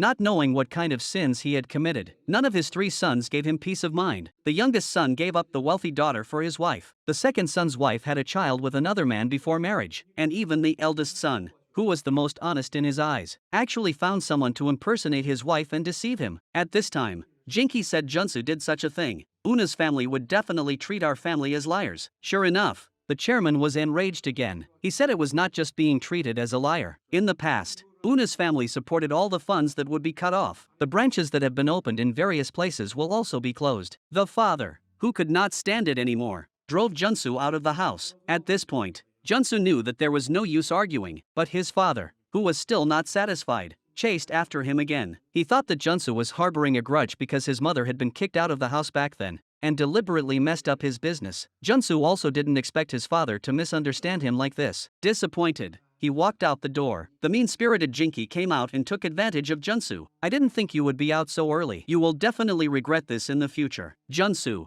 however, said that his plan could not be wrong. "From now on, there will be no more leverage for you." After returning home, Jinki took the opportunity to say to her husband, "Now that you have driven both of your sons out of the house, although Hayami was wrong to be driven away by you, you cannot blame Junwoo, so now you only have Junwoo by your side." Of course, her husband understood what she meant. The next day, The chairman once again called a family meeting. He asked if there was still any way to salvage his eldest son's marriage. Junso said that he had already made up his mind to divorce. His father had no choice but to insist on kicking him out of the house and offer compensation. Then he asked Junwoo to take up the position of vice president. Once he took office, he officially began training the heir. Jinki's years of planning had finally yielded the desired result. She couldn't help but break into a smile. After the meeting, she mocked Junso again. In the end, I won. You never thought you'd lose so completely, did you?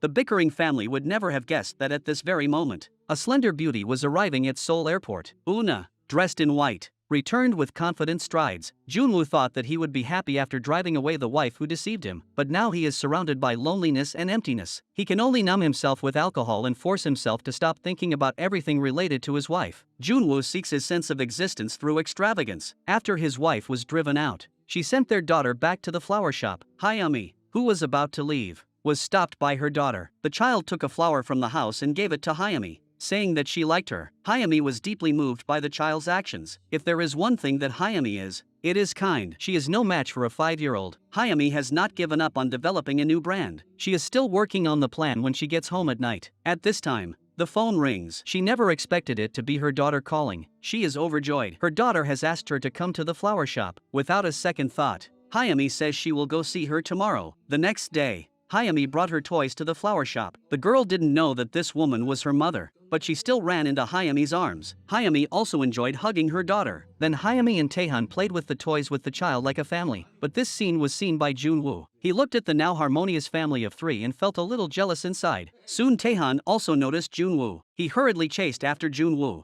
who had already left. He was afraid that Junwoo would misunderstand him and gave an explanation. Hayami still seems to have some attachment to you, Junwoo interrupted. But even so, he didn't want to hear these words through Taehan's mouth. After finishing, he turned around and walked away. After returning home, Junwoo was appointed deputy president by his father and will soon receive training as the heir. But even so, Junwoo was not happy. He drank alone, thinking about how his wife might react if she knew the news. Because his wife, like his mother, strongly supported him becoming the heir to the group. His mother said, "Why are you thinking about a woman who was kicked out on such a happy day?"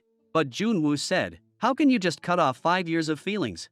Hayami's relationship with her daughter rapidly improved. She brought her daughter to the mall to buy clothes. She was enjoying spending time with her daughter at the moment. After dropping her daughter off, Hayami received a call from Junwoo. Then she went directly to the appointment. She thought Junwoo was going to talk about the divorce, but Junwoo just asked why she didn't go to work. Hayami said, "I'm afraid it'll disgust you." Junwoo said, "I'm now the vice president." Hayami was very happy. "You and mother-in-law finally got what you wanted." Junwoo said, "You're awfully calm now. I didn't think you'd let it go." Hayami said, "Children are amazing. They made me let go of everything so easily. Right now, all I can think about is my guilt towards my child." Junwoo questions her about whether she has agreed to the divorce. Hayami says that she cannot satisfy your vanity at the moment. At this moment, she can only keep apologizing. Junwoo feels that it is so unfair. Even though he has been qualified as the heir, he is still not satisfied. Junwoo does not know that Una has returned to the country at this moment. Una is about to assist Junsu in launching a strong attack on Junwoo's status as the heir. After arriving at the hotel, Una makes an appointment to meet with Junsu. After Junsu rushes to the hotel, Una starts to make things difficult for him again. "I'm eating. I can't eat while I'm watching you. Wait in the hotel lobby." Junsu waited for Una for hours. Una said she didn't want a divorce anymore. This caught Junsu off guard, as he was determined to get a divorce. Una continued, "Unless you make that woman beg me." He apologized to Una, saying that he had done a poor job of everything except getting married. Una said, "Are you begging me for that woman's sake?" This only made me more curious about that woman. After being away from home for so long, Una's character has not changed at all. She is still so strong-willed. The next day, Una came to the Chaebul's house. The nanny informed Jinki that the eldest daughter-in-law was here. Jinki thought it was Naejong pretending and asked her to wait in the living room. Una, however, went straight to the kitchen and found Jinki. "You are still as sharp and mean as ever." Jinki was surprised and said, "How dare you be so rude to me?" Then the two of them went to the living room. Jinki said, "It's over between us. What else do you need from me?" Una said something about it being over. "I'll say it's over when it's over." Jinki then realized something was wrong. Una said that I might be upset when I came back. Jinki, who was panicking, hurriedly informed her husband. After she returned, she saw Una start eating. With her bad memory, she insisted on going over to find out what was going on. Una immediately said angrily, "Don't you know that I don't like people watching me eat?" Jinki, who had made a fool of herself, had to go to the living room alone. She realized that the situation would become more and more chaotic due to Una's return. She could only let Una and Junsu divorce as soon as possible to preserve Junwoo's position as heir. However, Una said she didn't want a divorce and wanted to live in this family forever. Jinki didn't think so and deliberately said how Junsu loved that woman to anger Una. She thought this would make Una angry at Junsu and get a divorce. Jinki, who didn't realize the danger, was still talking about herself. Now Junwoo has become the heir of the company. Una angrily said, "Who let the illegitimate child be the heir?"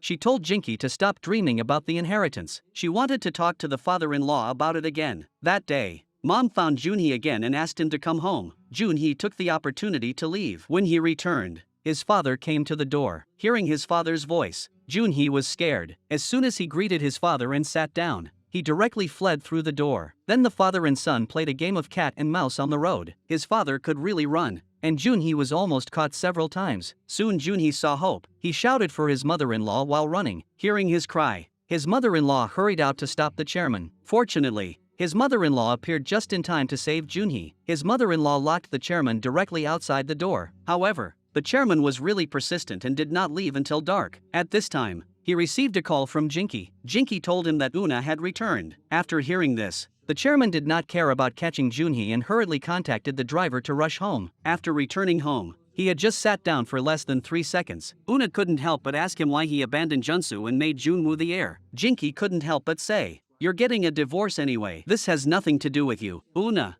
however, asked her father-in-law, "Do you want me to get a divorce?" The chairman said, "Of course I don't want you to get a divorce. But if you're going to stir up trouble in the family again, it's better to just get a divorce." Una said, "My father will be very disappointed to hear that I'm getting a divorce." The chairman, however, fearlessly said that he had abandoned Junsu from the bottom of his heart. At this time, Jinki actually looked at Una triumphantly. Una was a little at a loss when she saw that she had not been able to calm the father-in-law even after moving out of her parents' house. As she was about to leave, she was stopped by Jinki. Jinki said to Una, "Junhee is about to marry the daughter of the Samsung Group." Una didn't say anything after hearing this and turned around and left. Jinki went back to the room and kept praising her husband for what he just said. But her husband said to temporarily stop the process of Junwoo becoming the heir. This almost scared Jinki so much that she dropped her teacup. Her husband said that he deliberately said those words to Una. "I know Una's character very well. The more you don't let her do something, the more she wants to do it. If Junhee can also marry the Samsung heiress and add Una's family, then he will become the richest man in the country in no time." These words made Jinki's heart feel cold. After decades of hard work, in the end, in her husband's eyes, her own son is the most beautiful. At this time, the chairman's only thought was that he was about to become a rich man. As for Jinki's mood, he didn't care. Una returned home but was coldly ignored by her husband, because her husband only wanted to divorce her and marry her twin sister. Una, who didn't want a divorce, had to find a way to please her husband. She had never cooked before, so she made a fish dish for her husband that looked completely different from the original. She was so angry that she threw the pan and the fish away. Seeing the change in Una, her husband calmed down and apologized to her. "Since we got married, I've made more mistakes. I haven't been able to understand your pain. It's my problem. It's my fault that you're so lonely." Una misunderstood this as a trick that Naejong had taught her husband to make her happy, with the aim of getting a divorce. She said that she had taken tranquilizers several times and had been hospitalized a few times while she was away from home, so she had also figured it out for herself. "No matter what,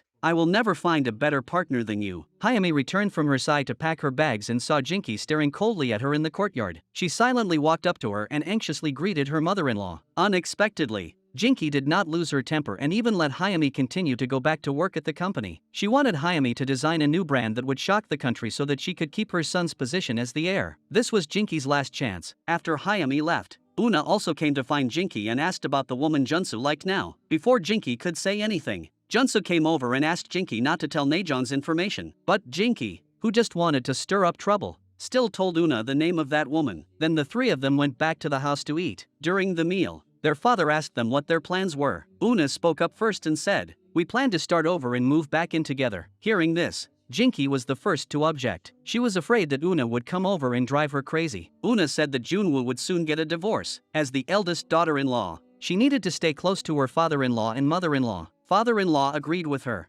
thinking that what Una said made sense. At this point, Jinki continued to object. Her husband was furious and said, "If you don't want to, you can move out." Junwoo stood up to object. but father-in-law exposed Hayami's scandal. Una then learned that Hayami had been kicked out of the house because she had given birth to a child before marriage. Then the family went to the living room again. Junwoo said that if his sister-in-law moved back, then he would leave the family. Una took the opportunity to say that if she was going to leave the family, then she would also leave the company's planning office. Then she told her father-in-law to let her work in the company and participate in the management. Una said that if my family knew that I was involved in the management of the company, they might invest double the money. This sentence was very tempting to the chaebol father-in-law. Soon Una was appointed as a senior executive of the company and officially participated in the management of the company. When she first came to work at the company, all the employees present were shocked by her powerful aura. Naejong panicked when she saw Una and hid next to the stairs. This was also the first time she had seen a woman who looked exactly like her. Shocked, she began to worry that she would be targeted by Una in the future at the company. On her first day on the job,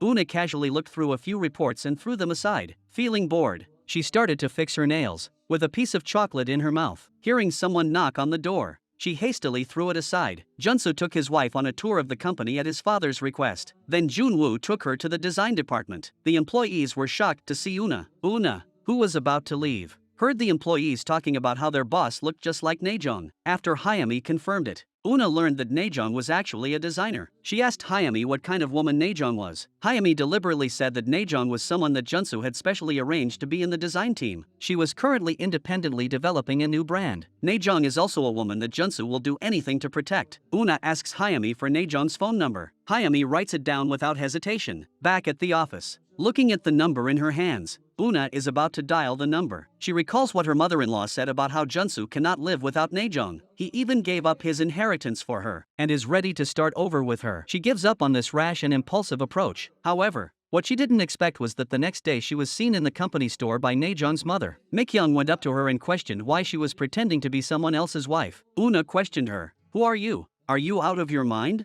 Mikyung then realized that she had mistaken the person. The person in front of her was the real Junsu's wife. Una, however, mistakenly thought that Naejong was deliberately spreading the news of her divorce. Mikyung hastily stammered a few words, and Una didn't care much and left. After returning to the office, Una was very angry, daring to casually spread rumors about herself. In a rage, she went to the design team to find Naejong, to see what kind of woman this was. Hearing someone shouting her name, Naejong also hurried to the office. Una was dumbfounded when she saw this woman. Why could she look exactly like her?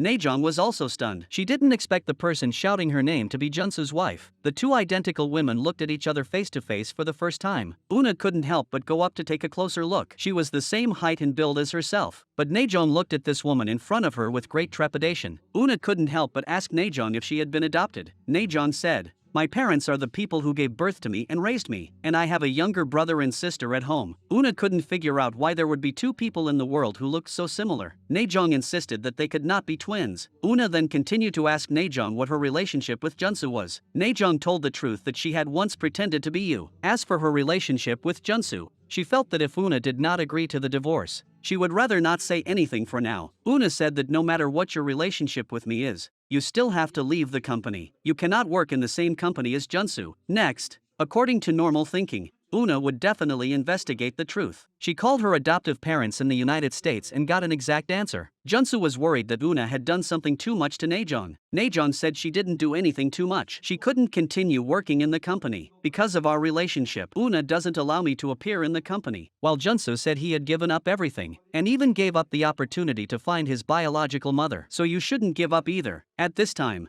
Naejong received a call from Una. The two identical women met again. Una said she wanted to meet Naejong's parents. Naejong thought Una would hurt her parents, so she refused to let them meet. Una said she would not be rude, but she had something important to confirm with them. Naejong still refused. "No matter how you humiliate me, you can't hurt my parents." Una was very happy to see that Naejong loved her parents so much. She left with a smile on her face. When she got home, Junsu questioned Una why she forced Naejong to quit her job. Una said, "You know very well why." "Of course it's because of you," Junsu said. "I've made up my mind to divorce you. Naejong is just a designer. Don't make things difficult for her." Una said, "You'd better give up on Naejong. Even if you divorce me, don't go after Naejong." Junsu couldn't understand and the two had another big fight. Una couldn't hold back any longer and told the truth. She said that Naejong was her twin sister. Junsu was shocked to hear this news. He couldn't imagine that he had offended a pair of twins at the same time. And Una only wanted to meet Naejong's parents at this time. But even if she confirmed that Naejong was adopted, she couldn't tell the truth, because she knew too well the pain of not being born in her own family. Una said that if Najeon was her own younger sister, she would do anything for Najeon. The two women who looked exactly the same fell in love with the same man. The simple and kind Najeon was worried that she would be targeted by her immediate supervisor. However, when Una arrived at the office, she just looked at Najeon with a smile, which made Najeon feel uncomfortable. Subsequently, Una told Hayami that she would take care of Najeon in the future, and that she would not hesitate to get tough with anyone who caused trouble for Najeon. Hayami thought she had misunderstood and deliberately chased after her to ask, "Are you telling me to really take care of Najeon or to mess with her?"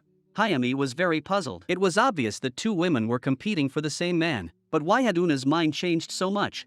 Junsu learned that Una and Najeon might be twin sisters. He went to Mikyeon to ask for the truth, but she asked him to leave Najeon alone. That was the only way Najeon could live in peace. Junsu understood roughly when he heard this. Learning that Najeon was also adopted, Junsu confirmed his suspicions, and instead persuaded Mikyeon not to tell Najeon the truth. But even so, Junsu was still consumed by deep self-blame. He regretted having attracted the attention of two twin sisters at the same time. Now no matter what he did, he would hurt them. However, the next day Una came to see Najeon again, and this time she even brought Najeon a gift. Una's actions left everyone baffled. No one could understand why Una would take care of her rival. Najeon, who had grown up in an ordinary family, had received such a luxurious gift for the first time. Uneasy in her heart, she still sent it back to Una. Najeon thought that this was Una's way of telling her to leave Junsu of her own accord. She explained that even if you don't do this, as long as you don't agree to a divorce, I won't continue to harass Junsu. Hearing Najeon say this, Una said in surprise, "You are really too kind, why am I not like you?" Before leaving, Una told Najeon to come to her if she had any problems. Una was afraid that if she said too much,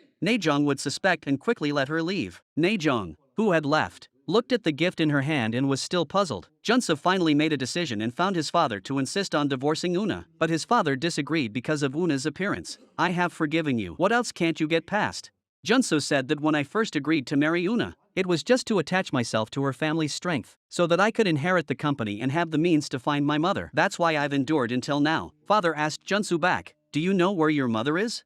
Junsu pointed the finger at Jinki and said, "Jinki knows everything about this." Jinki evaded the question and said that she had only heard someone mention her address by chance a few years ago. Jinki was about to continue when the chairman interrupted and said that that woman has no relationship with this family anymore. Junsu said that before my grandmother died, she told me that my mother Jinki framed her and got kicked out. Jinki argued that your grandmother really hated me, so she was framing me. The chairman warned Junsu that if he still wants to find his mother, he should not live in this family. Junsu strongly expressed that his mother was wronged and kicked out of the house. His father questioned him if he had any evidence. Junsu calmed down and admitted that he was indeed not well prepared. His father expresses his disappointment in Junsu. At this moment, Jinki instantly becomes smug. Junsu feels that the world is so unfair. After venting, he goes to a bar to get drunk. He entrusts Najeon to his younger brother. Junsu says that he was kicked out of the house and is unable to protect Najeon. He begs Junwoo to help Najeon realize her dream of becoming a designer. "She is the woman I will protect at all costs." In the end,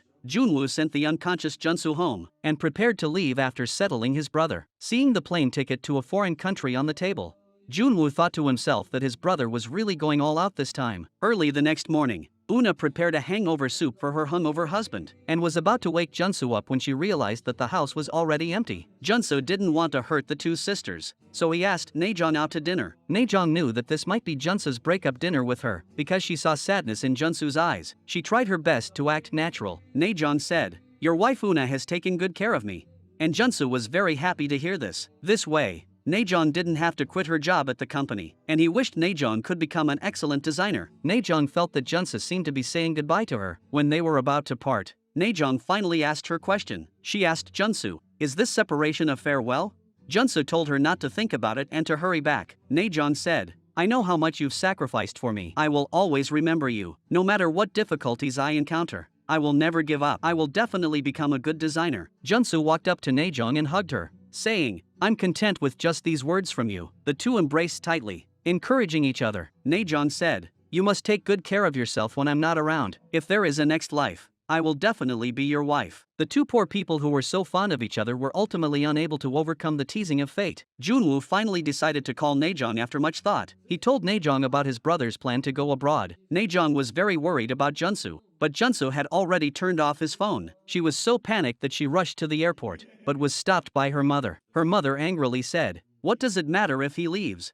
Najeon said, as long as Junso gets a divorce, I'm willing to marry him. In desperation, her mother revealed the truth that Najeon was adopted. Najeon then realized that Una was her twin sister, and that she could never be with Junsu. Najeon collapsed to the ground, unable to accept this truth. On the one hand, she had to give up the man she loved, and on the other, the person she had raised for decades was not her biological daughter. Najeon broke down in tears. When she calmed down, she curled up in a corner and saw the time. She knew that Junsu was about to board the plane. She dialed Una's phone number. Una then rushed to the airport to persuade Junsu to stay. Junsu was surprised that it was Una who came to persuade him. He told Una that he could not face Najeon, because she was my wife's younger sister, so she wanted me to forget her immediately. This is too cruel to me. Una said that this is a problem for the three of us and we need to face it together. But Junsu persuaded Una to be extremely optimistic in the future, not to avoid and close herself up, and integrate into society as soon as possible. After saying this, he turned and left. Una, who had come to her senses, caught up with Junsu. This was the first time she had apologized to Junsu. I have hurt you countless times. It was all my fault. Una asked Junsu if he would come back. Junsu did not answer, leaving behind a lonely figure. The next day, Una asked Najeon if she was happy to have met her. The kind Najeon did not know how to face her foster parents, so she said she did not know if she should be happy. Una said she had been so lonely, but she was very happy to have met Najeon. Una knew that Najeon's dream was to be a jewelry designer, so she wants to send Najeon to study abroad. However,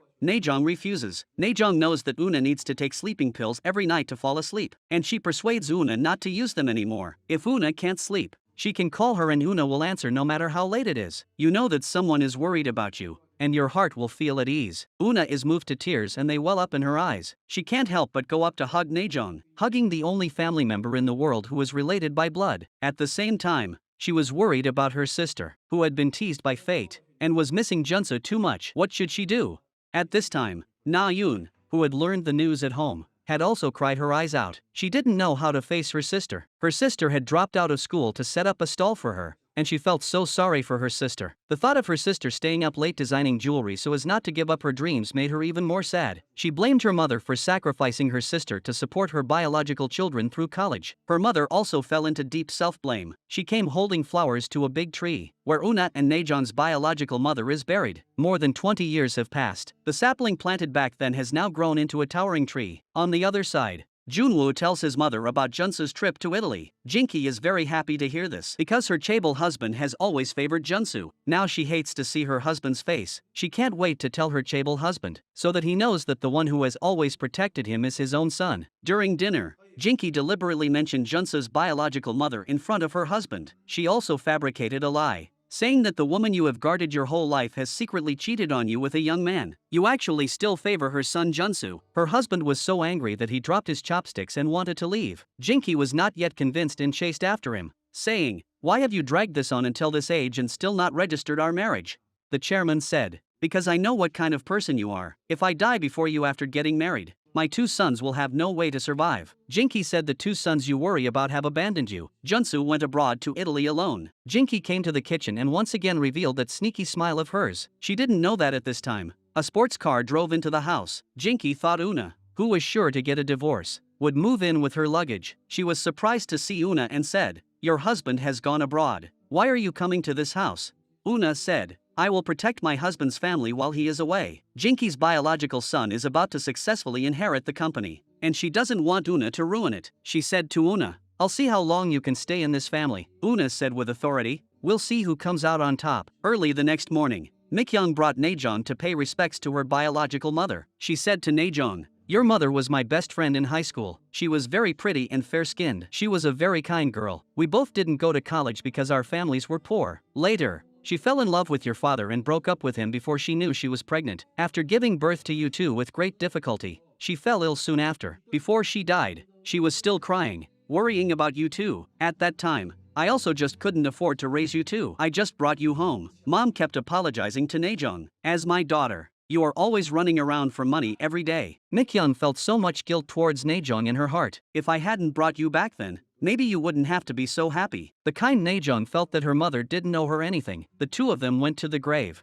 and Mikyoung took out a photo of Najeon's mother. On the other side, at the chaebol's house, the dinner table was divided into 2 factions. Una was eating bread and salad alone. Her father-in-law couldn't stand to see it and advised his daughter-in-law not to be special. Jinki said she would be leaving in a few days, so you don't have to worry about it. Una, however, said she would not leave. Jinky said Junsu went abroad because he hates you. He will never come back as long as you are here. I have to say that Jinky knows her husband's heart very well. Sure enough, the Chaebol father-in-law persuaded Una to go back to her own home and live there. And Una told the father-in-law that only if she lives here, Junsu will have a foothold when he returns. If there is no place for him in the family, he will never come back. Father-in-law, seeing that she really thinks of Junsu, does not make things difficult for her. Jinky is annoyed at this point, and is thinking of a way to get Una out. At this time, her proud son is persuading Hayami to go home. Junwoo says that even if she comes back with her daughter.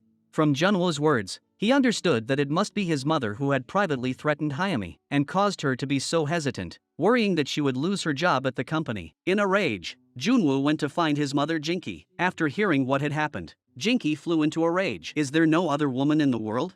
Junwoo, however, said that he was a bastard and did not have the guts to go find another unmarried woman. Jinky persuaded him not to care about his status, and that the company would be inherited by him in the future. Junwoo, however, said, "Mom, don't daydream anymore. You are lucky that the wrongdoings you did back then have not been exposed. If you don't agree to Hayami coming back, I will leave home." Jinky is the son who would rather offend everyone else than offend her at home. She never expected her son to be so unworthy now. During dinner that day, Nayun felt a wave of nausea and couldn't help but run to the toilet. Grandma was the first to react and thought that Nayun was pregnant. Junhee became at a loss as soon as he heard this. He ran to the door of the toilet, pulled up Nayun and wanted to go to the hospital for a checkup. Nayun thought she just had a bad stomach, but then she thought about it, and realized that her period had been a little irregular lately. At this point, the whole family couldn't sit still. Mom and Junhee accompanied Nayun to the hospital. It was finally confirmed that Nayun was 5 weeks pregnant. Junhee finally couldn't contain his joy and called to inform his mother. Mom was very happy to hear the news and immediately wanted the Junhee couple to come live with her. And the Chaebol father's reaction was even more intense after hearing the news. He directly praised Junhee as the best son in the world. "Don't worry about anything else,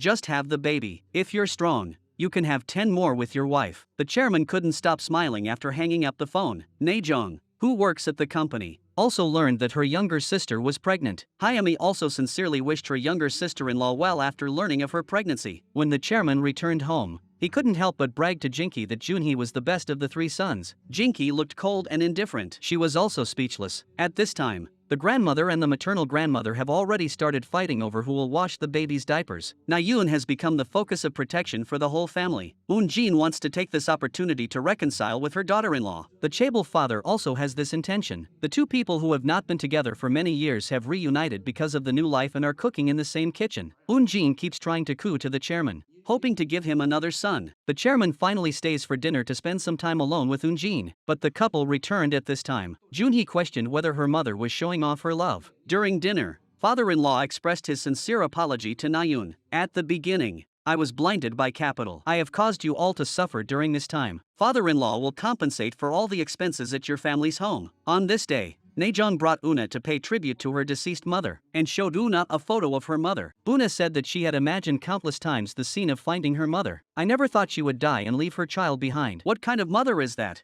Naejong persuades Una that no matter what, she is still her biological mother. "Say mommy once." Una pretends to be strong and remains silent. In fact, she has already cried out mommy many times in her heart. After leaving, Una wants to do something for her younger sister. She comes to find Mikyoung and hopes to persuade Naejong to move out. Mikyoung has long expected this day, so she is not panicked. When she returned home, she persuaded Naejong that her sister would create better conditions for her, so she should just listen to her sister. In the end, the whole family persuaded Naejong to see that the family had not become estranged just because she had learned the truth, and she finally agreed to move out. Naejong really liked the new home her sister had arranged for her. Una also beamed with relief when she saw this. The only family member in the world had finally recognized her. In the days to come, Una worked hard in her in-laws' home and became a competent daughter-in-law, patiently waiting for Junsu to return one day, while Naejong focused on developing a new brand. Time passed day by day. For those who wait, for those who pursue their dreams, and for those who protect happiness. Everyone has their own way of living. Snowflakes drifted outside the window. In the blink of an eye, a year had passed. A man dressed in unconventional clothing appeared at Seoul Airport. Junsu, who had been abroad for a year, had finally returned. Una was now able to cook for the whole family. The mother-in-law's phone suddenly received an unfamiliar call. Unexpectedly, The man on the other end of the phone made Jinky so flustered. Una also noticed her unusual expression. Mikyoung was amazed when she saw Junsu. Junsu greeted her and left. He went to the design room to look for Naejong. At this time, Naejong was worried about the secret of the new brand. Junsu's arrival brought her a gift. It turned out that Junsu had organized a lot of information about jewelry during his year abroad. Then he teased, "Everyone has not changed at all. This makes me seem like I've changed a lot." Hayami looked blankly in the direction Junsu left. She couldn't believe how much her eldest brother had changed. Then Junsu found his chaebol father. His father's first words were, "What's with this get-up?" Junsu did not flinch in the face of his father, but greeted him calmly. Then he went to the planning room to find his second brother. His second brother was also surprised by his eldest brother's change. When he was about to leave, Junwoo said that Hayami and Naejong's new brands are about to be released, and after the release, one of them will be eliminated. This also determines the fate of my eldest brother and you. Junsu didn't say much about this. 1 year later, Naeun is a big fat boy. Grandma and grandma are bathing the baby. Junhee, who is a new father, loves his son very much and doesn't even want to go to work. He wants to be with his son every day. Junsu returned home after a year and entered the door but saw Hayami's daughter, Lucy, playing in the water. While he was talking to Lucy, Una came out wearing an apron. Junsu was shocked by Una's appearance. Una said, "I thought you were a beggar." After returning to the house, Junsu was stopped by Jinky. Junsu said, "I came back this time to expose your conspiracy, and I want to find my real mother." Jinky laughed and said Junsu didn't have the ability to do that. Junsu said he had been a tour guide abroad for a year and met a fellow villager one day. "The person was very familiar with you. I gave your phone number to Jae-hyuk." Jinky, who was panicking inside, took the opportunity to leave. When she returned to her room, she finally revealed her panic. Recalling Jae-hyuk's phone call, Jinky finally realized the crisis. Una was busy in the kitchen with Lucy. When Junsu saw this, he was surprised. "You can cook now," Lucy said. "Like a little adult, my aunt's cooking is delicious." Una told Junsu that Taehan is currently in poor health and unable to take care of the children, so Hayami and Lucy are living here now. Junsu asks Una if you're waiting for me.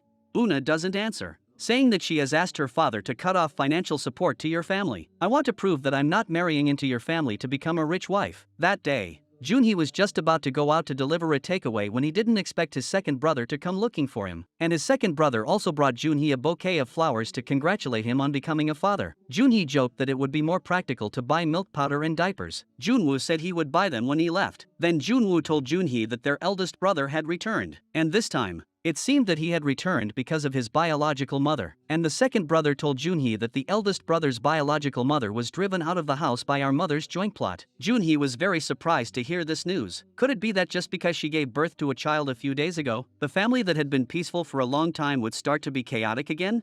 Junhee brought her child to visit her mother. The chaebol father also rushed over upon hearing the news. The chairman couldn't wait to hug his grandson. Junhee looked at the happy moment in front of him and began to worry about his mother. He called his mother out and asked if what his second brother had said was true. His mother admitted to framing Junsu's mother. "At that time, I was also bewitched by Jinky." Junhee blamed her for always being led by the nose by Jinky. Eun-jin initially thought that by driving Junsu's mother away, she would become the mistress, but she didn't expect Jinky to be so crafty. She has a great figure and looks, but she has never been able to charm her. The mother begs Junhee not to blame herself. Junhee can't do anything about it now. Eun-jin finds Jinky to discuss how to cover up the truth about framing Junsu's mother. She says that because her grandson was born, she has just been able to live a normal life for a few days. If it is discovered that she has done this, she really doesn't have the face to face Naeun and her son again. Jinky agrees to pay to settle the matter. Eun-jin doesn't know that she is about to fall into Jinky's trap. Jinky asked Jae-hyuk, who had framed Junsu's mother with her, to meet her. As soon as they met, she scolded Jae-hyuk, "Don't even think about getting a penny from me." Even if Jae-hyuk said that this would be the last time,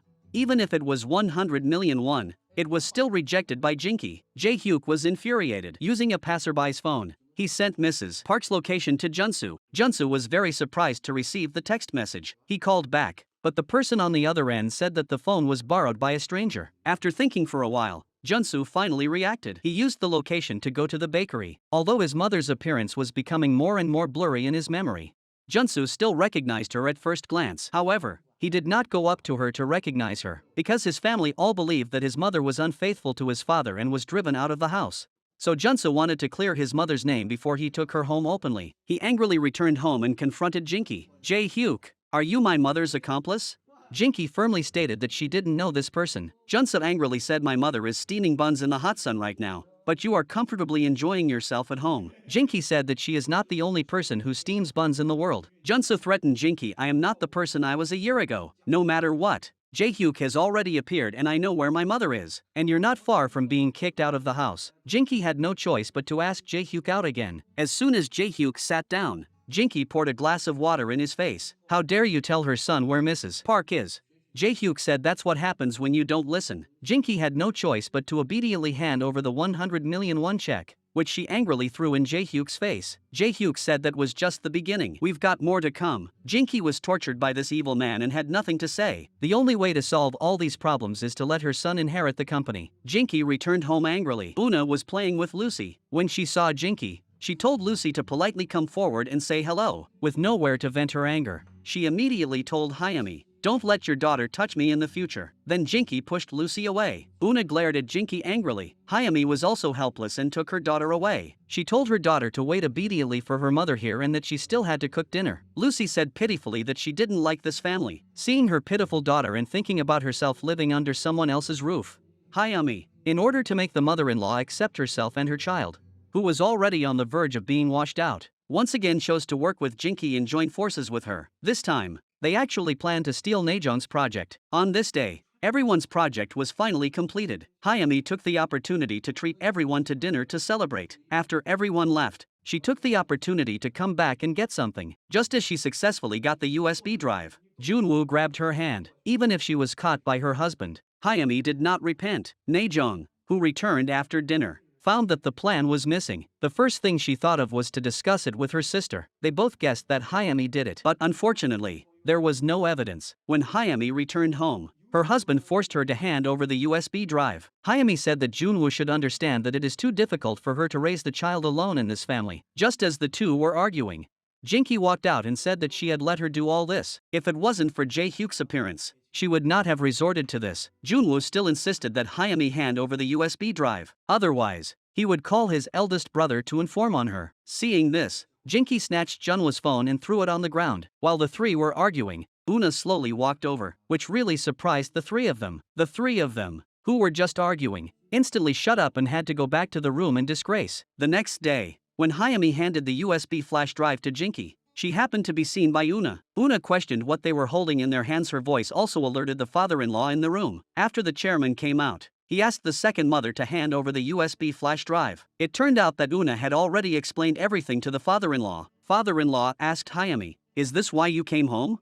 Hayami was speechless. Jinky was also so scared that she stood there unable to say anything. Hayami, however, was prepared to take all the blame. She said that she had done it out of jealousy towards Najeong. Hayami's words helped clear Jinky's name again. A few days later, Najeong and Hayami's new brands were both announced. Najeong spoke eloquently on stage, introducing her brand concept to everyone present. After her introduction, she won the applause of everyone present. After watching the speeches of both sides, the interview felt more inclined to Najeong's design. After hearing this, Jinky deliberately told her husband that Junsu had found his biological mother. Her husband flew into a rage and immediately called a family meeting. Junsu also generously admitted that his mother is now running a bakery with great difficulty. But my father said that I could compensate her with money, but I could never restore her status. I can't forgive a woman who betrays me, no matter how Junsu explained. His father didn't believe that it was all Jinky's plot. Junsu looked at Jinky's provocative smile, and then said to his father, "Since you don't believe me, I'll just leave this family, and then defeat your company on my own." The hot-blooded Junsu actually issued a challenge to his father. At this moment, he completely broke with this family. After watching Junsu leave, Jinky didn't forget to provoke the chairman in front of him. "You still treat him as your successor. How dare he speak to you in such a way?"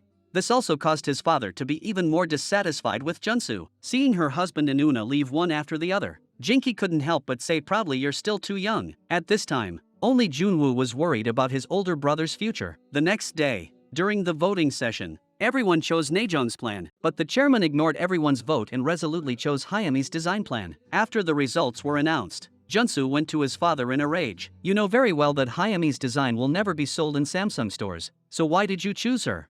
But his father said, "This isn't your company." Junsu refused to admit defeat, saying, "This isn't your company either. It's my family business, passed down from generation to generation. I will produce the only legitimate heir in this family. Even if I fail, I still have a son and grandchildren." At this time, Jinky also learned the news that Hayami had finally won. She was so happy that she danced and jumped for joy. Una heard this and came out to scold Jinky. That day, Jinky suddenly appeared in front of Junsu's mother. Jinky shamelessly said that she had raised Junsu as her own son, unaware of the truth. Mrs. Park thanked Jinky for this. Then Jinky took out some money and asked her to move. If Junsu finds out that you are looking for him, the chairman will definitely kick you out of the house. Mrs. Park was very happy to know that Junsu was looking for her. Jinky took the opportunity to hand her a check and let her take the money to move. However, Mrs. Park refused, saying that she would consider it. But I won't take your money. Seeing this, Jinky didn't insist and got up to leave. The scene of her coming to the bakery happened to be seen by Junsu. Without thinking, Junsu knew that Jinky must have come here for something bad. Junsu brought a gift to the bakery and said that his family was not around, so he had to give it to you. Mrs. Park was surprised. Before she could refuse, Junsu, who had already placed the gift on the table, left. As Junsu left, Mrs. Park already had doubts about his identity. Junsu then followed his father and the others to pay their respects to their ancestors. After the ancestral worship, Jinky, who had framed his mother, actually provoked her. You were thrown out of the house by your father. How can you have the face to worship your ancestors? Junsu, however, smiled and said, you, who have never married, can come. Why can't I, as a descendant of the family, come? Jinky said, what exactly are you relying on to dare to yell at me? Junsu questioned her, what did you go and tell your mother?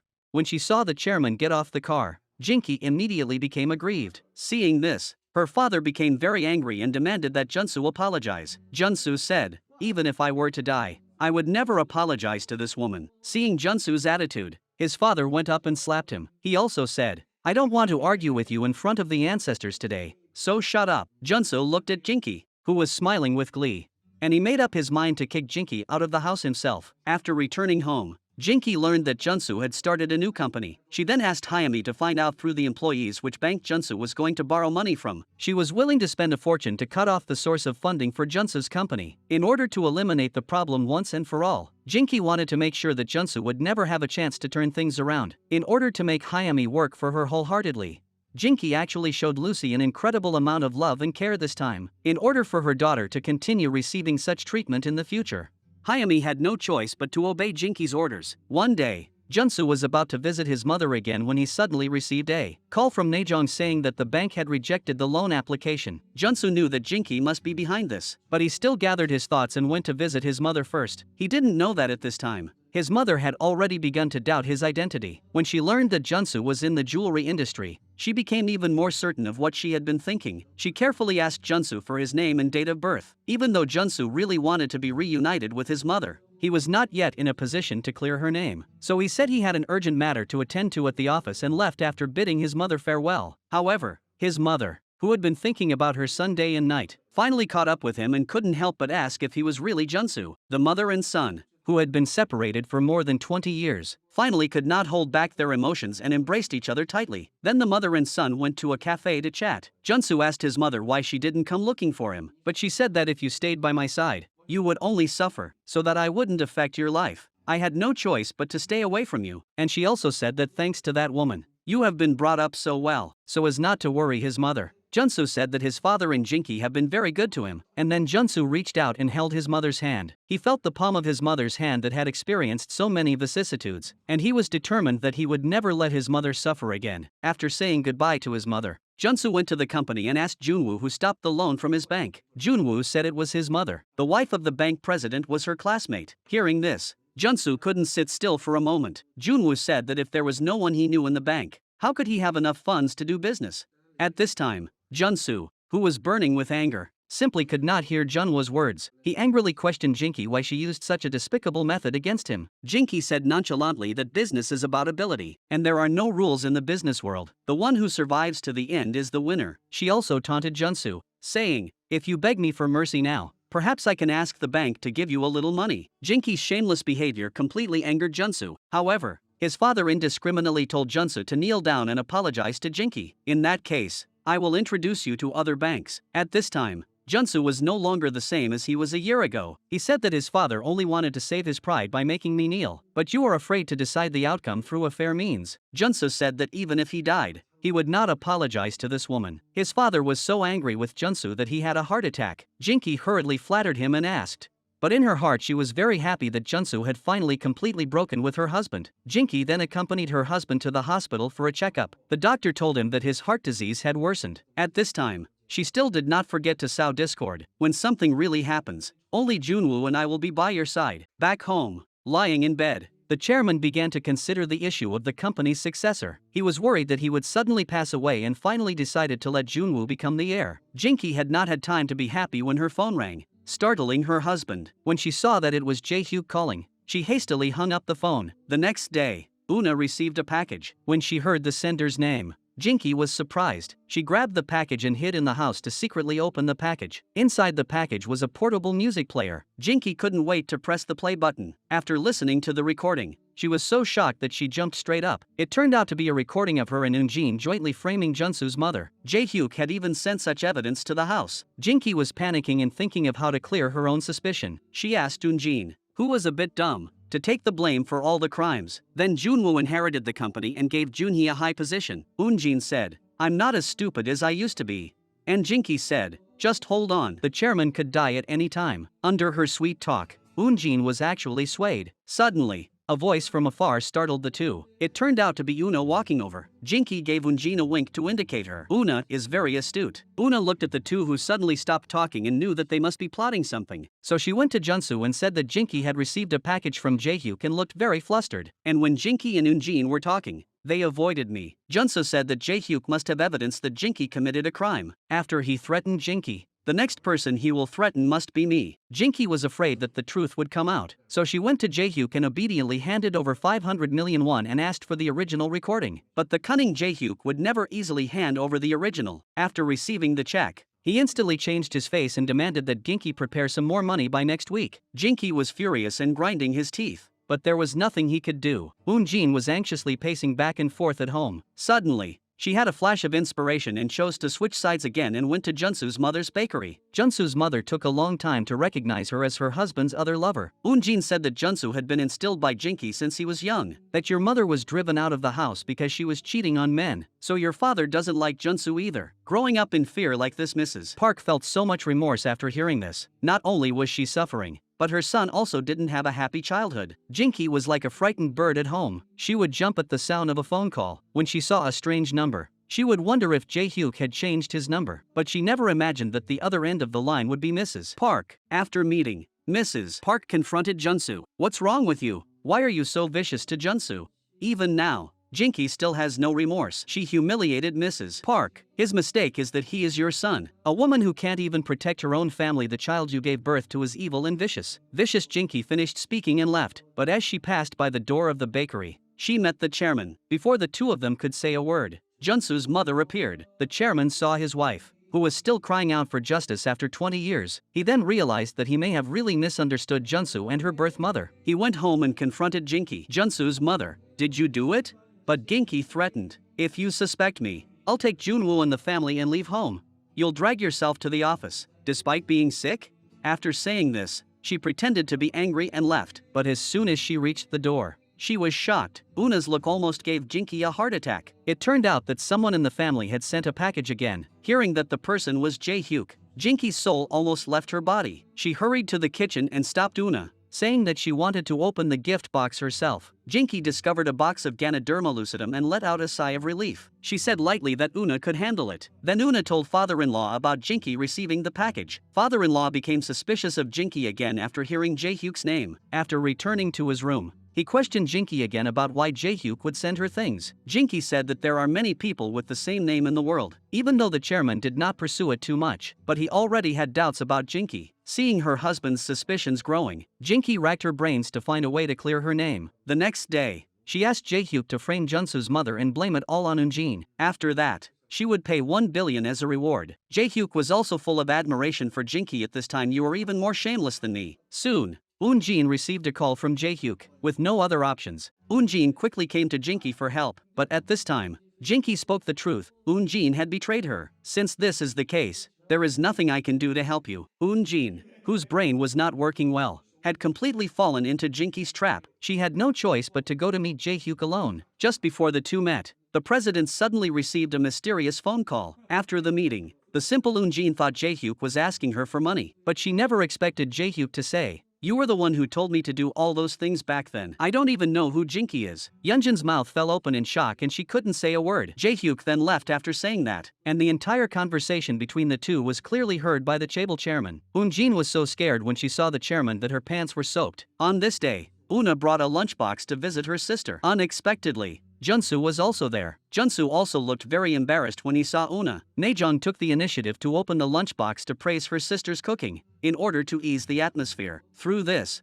she told her sister that she had truly let go of Junsu. She hoped that her sister and brother-in-law could reconcile. Junsu also smiled at Una. The couple then went to the cafe. Una told Junsu about recent events in the family. Junsu looked at Una in front of him and realized that she was willing to stay at home and take the abuse for him. He could clearly feel the change in Una. The old Una was selfish and didn't care about other people's feelings. Now, she would actively choose new clothes for Lucy when she heard that Lucy had an event. Junsu had also let go of his feelings for Naejong. He realized that he still loved Una. Maybe he would like Naejong because she had the shadow of Una in her. On the other side, no matter how Eun-jin explained, the Chaebol chairman ignored her, and it was all planned by these two. Jinky also fulfilled her promise and gave Jae-hyuk 1 billion won, but Jae-hyuk revealed an evil shock after receiving the money. A family meeting was soon held at home. Eun-jin, who had been caught red-handed, was fearless at this time. She insisted that Ginky had instigated her to do it back then, but Ginky did not admit it. I will not do such a thing like you, and will drag in a woman with a poor mind. This remark completely angered Eun-jin, and she didn't hesitate to pull Jinky's hair. Jinky, who had always been arrogant and domineering, never thought that she would have a day like this, where she was caught in front of her daughter-in-law and son. Eun-jin said, I admit that I come from a humble background and my brain is not agile, but even so, I will not let you off the hook. The Chaebol chairman had already been so angered that he closed his eyes. The sudden doorbell made everyone in the house quiet. It turned out to be Jae-hyuk sending another package. Jinky's eyes widened when she heard this. With the permission of the Chaebol father-in-law, Una opened the package. It turned out to be another Walkman. At this time, Jinky was on the verge of collapse, just as Una was about to play it. She finally couldn't sit still anymore. At this time, Junsu walked in. It turned out that he had also received a similar package today. He took out the Walkman and played it. Jinky's sinister and cunning true face was finally made public. Junsu also finally cleared his mother's name. The Chaebol chairman also angrily rebuked Ginky. He never imagined that the woman he shared his bed with every day was so vicious. However, at this time, Jinky was still fighting for her life. She blamed everything on her husband. I gave birth to Junwoo because I believed you would divorce me. In the end, she had no choice but to take this desperate measure for the sake of her own life and her son's. The chairman was taken to the hospital after suffering a heart attack. Subsequently, the Jinky family also drove to the hospital. Jinky was still considering the issue of company succession. Junwoo is now the highest-ranking employee at the company. If the chairman dies because of this, Junwoo will be able to take over the company without a problem. Hearing her mother say such things at this time, Junwoo angrily pulled over and scolded his mother for being unreasonable. After arriving at the hospital, Junhee said that it was a good thing they arrived in time and that her father had temporarily escaped danger. Although Jinky didn't say anything at this time, she was still a little disappointed. And Junsu also found his mother and told her that he had already been washed by his mother. His mother tightly grasped her son's hand. Jinky shamelessly stayed at home while the chairman was in the hospital. After seeing Una, the shameless stepmother did not forget to provoke. You are about to get a divorce and you are still worrying about other people's lives. You will suffer in the future. Seeing the shameless stepmother, Una said, Father-in-law has now been transferred to a general ward, and the first person he wants to see after regaining consciousness is Junsu's mother. You just wait to be kicked out. After Una left, although the stepmother was very angry, she also made up her mind. No matter what, she would stick to this family. After regaining consciousness, the chairman called Junsu's mother and deeply repented to her, but Junsu's mother only asked him why he didn't believe me back then. The chairman said that because his private life was so messy. He thought you did it on purpose to get back at me. I should blame myself for overthinking. I will use the little time I have left to try to make it up to you. That day, after work, Junwoo told his mother that he had found a house outside. Let's move out before father is discharged from the hospital. But mother refused. She said, I have served you all these decades in this house. I have carefully arranged all the things in the house including the trees in the yard. At this time, Hayami ran out from the kitchen. She said she would stand by mother-in-law. She would not abandon mother-in-law and move out. Seeing her daughter-in-law stand by her like this, Jinky suddenly came to her senses. If you were my son, you should stand by me. You haven't committed any heinous crimes. Junwoo said that you have ruined someone's life. Jinky said that if you grew up with Junsu's mother, you would never be able to hold your head up high in this life. Junwoo really couldn't argue with his mother's sophistry. His mother also said that she wanted to see for herself how your father was going to kick me out of the house. Soon, he will be discharged from the hospital. With Junhee's help, he returned home, seeing the woman who still refused to leave the house. He said that his wife was framed by you and has been struggling for more than 20 years. Today, you must kneel down and apologize to her. Soon, Junsu picked up his mother. Looking at the yard that she had not seen for more than 20 years, she could still remember Junsu playing in the yard. When they arrived at the house, Jinky not only did not apologize, she said with justification that this is my house, without my consent, Mrs. Park is not allowed to come in. The chairman came out and said, "You stupid woman, you have wasted the last chance I gave you. Now, you pack your things and get out." In order not to be kicked out, Jinky shouted loudly, "Come here, my son." She threatened the chairman by saying that the company could not operate without her son. "Are you going to throw me out and give up the family business?"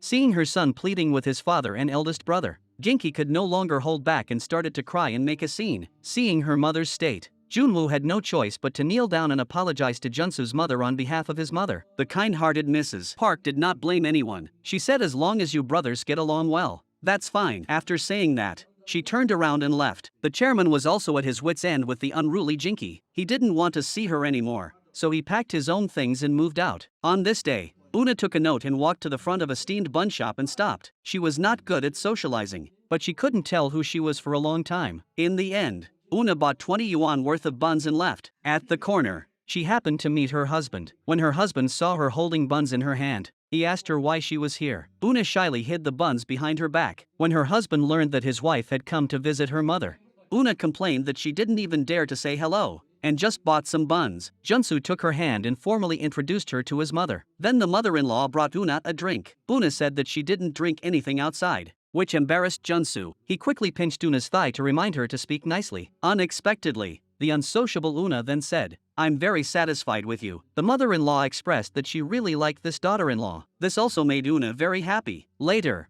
Junsu went to the villa to visit his father, who was recuperating. In order to make up for it, his father decided to hand over the company to Junsu. Junsu, however, said that the company should be left to Junwoo. Although his company was small, he had run it single-handedly. Seeing that Junsu could say that, his father was also impressed. Since then, the gap between father and son has been eliminated. That night, Junsu found Junwoo and said that the company should be passed on to Junwoo. Junwoo refused. He will assist his brother in the company. This is the only way to make him feel at ease. He didn't give his brother the chance to refuse. He said that they would go to their father together the next day to make it clear. Unexpectedly, their conversation was overheard by Jinky, who was standing nearby. In order to prevent things from becoming complicated again, Junwoo quickly asked his brother to go back first. Jinky angrily rebuked Junwoo for refusing to inherit the company. Junwoo said that this was the only way his mother could be forgiven. His mother's words made Junwoo feel distracted. The next day, Jinky seemed to have made some kind of big decision. She put on her makeup carefully and wore simple clothes. She went to the company's entrance and stopped Junsu, saying that Junwoo had already left for the villa. Jinky asked Junsu to take her to the villa with him. Junsu didn't hesitate and let Jinky get in the car. At this time, Junwoo, who was still waiting for his brother at the company, called his brother. He learned that his mother was sitting in his brother's car and was rushing to the remote villa. After hanging up the phone, Junwoo suddenly remembered what his mother had said. "You don't need to protect me, but I can give everything to protect you." Junwoo hurriedly got into his car and searched for his brother and mother on the road. At a fork in the road, he finally saw his brother's car. Junwoo just caught up with it when his mother, who was sitting in the passenger seat, suddenly went crazy. Seeing this, Junwoo quickly increased the gas pedal and chased after her. Seeing that his brother's car was about to have an accident, he put his car in front of it. Eventually, Junwoo's blocking prevented his brother's car from being safe and not having an accident, but he was hit and knocked unconscious and fell down the hill, and Junwoo was then taken to the hospital. His father, who rushed to the scene, asked his eldest son, "Why the two of your cars collided?" His eldest son looked at the grief-stricken Jinky and did not tell his father. At this time, Jinky regretted it. She cried and prayed, begging the heavens to save her poor son. Hayami, who had just heard the news, was rushing to the hospital. She prayed that her husband would be safe. If something happened to her husband, she didn't know how she would be able to go on living. Una, who was by her side, comforted her. Someone as kind as him would definitely be fine. However, the operating room then brought bad news. The patient had not regained consciousness due to the severity of his head injury. Learning that her husband was still in critical condition, the wife cried and apologized to her husband. She said, "I can't live without you. If you wake up, I'll do whatever you say. The evil Jinky also could not stand the internal torment. She confessed that she wanted to die with Junsu. Junwoo had an accident because I wanted to stop him. Because of Ginky's evil plan, the life and death of her kind son is still unknown. The poor father has been guarding the hospital. He prayed to the heavens to take him away and return his son's health. He felt that this was all his fault. It was the evil fruit he planted when he was young, and Jinky has also been in the hospital and never left. She asked Junsu to pray for her. She said that the heavens would not listen to the prayers of a wicked person like her. Junsu asked Jinky if she hated herself. It was only then that Jinky apologized. Junsu promised to forgive her and let her go rest, but Jinky insisted on waiting until her son woke up. After being transferred to a hospital in Seoul, she was able to enter the ward and stay with her son as she wished. Eun-jin came to the hospital to visit Junwoo and brought Jinky food. Jinky refused to eat, saying she was atoning for her sins. She told Eun-jin that if she starved to death, she would throw her into the river. Maybe that would save her son. She also hoped to be forgiven by Junsu's mother. Perhaps everyone forgiving her would help her son wake up. Then Eun-jin went to the bakery to find Junsu's mother. The kind Mrs. Park was also very worried about Junwoo's safety. After all, he was a brother connected by blood to her son. When she arrived at the hospital, Jinky hurriedly got up to greet her. She no longer had the arrogant and domineering appearance of the past. When her mother came to the hospital to visit Junwoo, she happened to be seen by Junsu. Mrs. Park, without regard for the past, went up to Jinky and shook her hand. She said that Junwoo had done it to save Junsu. Such a good boy. He will definitely wake up. Hearing Mrs. Park say this, Jinky was moved to tears. She knelt down to Mrs. Park and sincerely apologized. At this time, Eun-jin also came to Jinky's side and knelt down. She also prayed for Junsu's mother's forgiveness. Jinky said that this was all her retribution. Over the years, you must have suffered a lot. The kind-hearted Junsu's mother chose to forgive her, and all this was also seen by Junsu. He came to the hospital room to visit his younger brother, looking at his younger brother, who was unconscious in order to save him. At this time, he hoped so much that his younger brother would wake up and call him brother again. Jinky, who sincerely repented, went home to rest after everyone's persuasion, but she began packing her bags, saying that she no longer had the face to stay in this family. Junhee also came to persuade Jinky to continue living here, but Jinky, who had let go of everything, gave all the jewelry she had saved over the years to Junhee to give to Nayeon. During this time, Nayeon had also suffered a lot from her own temper, and the designer clothes in her hands at the moment were also worthless to Jinky. Now, except for her son, everything else made her feel sorry, regretful. Jinky apologizes to Junhee again, hoping to be forgiven. Understanding Junhee gently comforts Jinky. The two then return to the hospital together. Junhee looks at his second brother and prays to the heavens. It seems that the heavens have heard Junhee's prayers. Junwoo slowly opens his eyes. Junhee calls out to Jinky in panic. Jinky finally hears the voice she has longed to hear. Junwoo used all his strength to say a few more words to his mother, but he fainted again. Jinky screamed frantically. This feeling of gaining and losing was too heartbreaking. After a brief examination, the nurse turned and went out to call the doctor. Jinky silently prayed to God that her son would wake up. As long as her son was safe and sound, she would continue to do good deeds for the rest of her life and never do evil again. It seems that the heavens were moved by her sincerity, or perhaps they gave her a second chance. Junwoo actually woke up again when he heard him call out mommy. Jinky's eyes filled with tears of joy. The family also learned of Junwoo's recovery one after another and rushed to the hospital. The eldest brother came to Junwoo's bedside. Junwoo, who had just woken up, was still worried about whether his brother had been hurt. The father, a chaebol,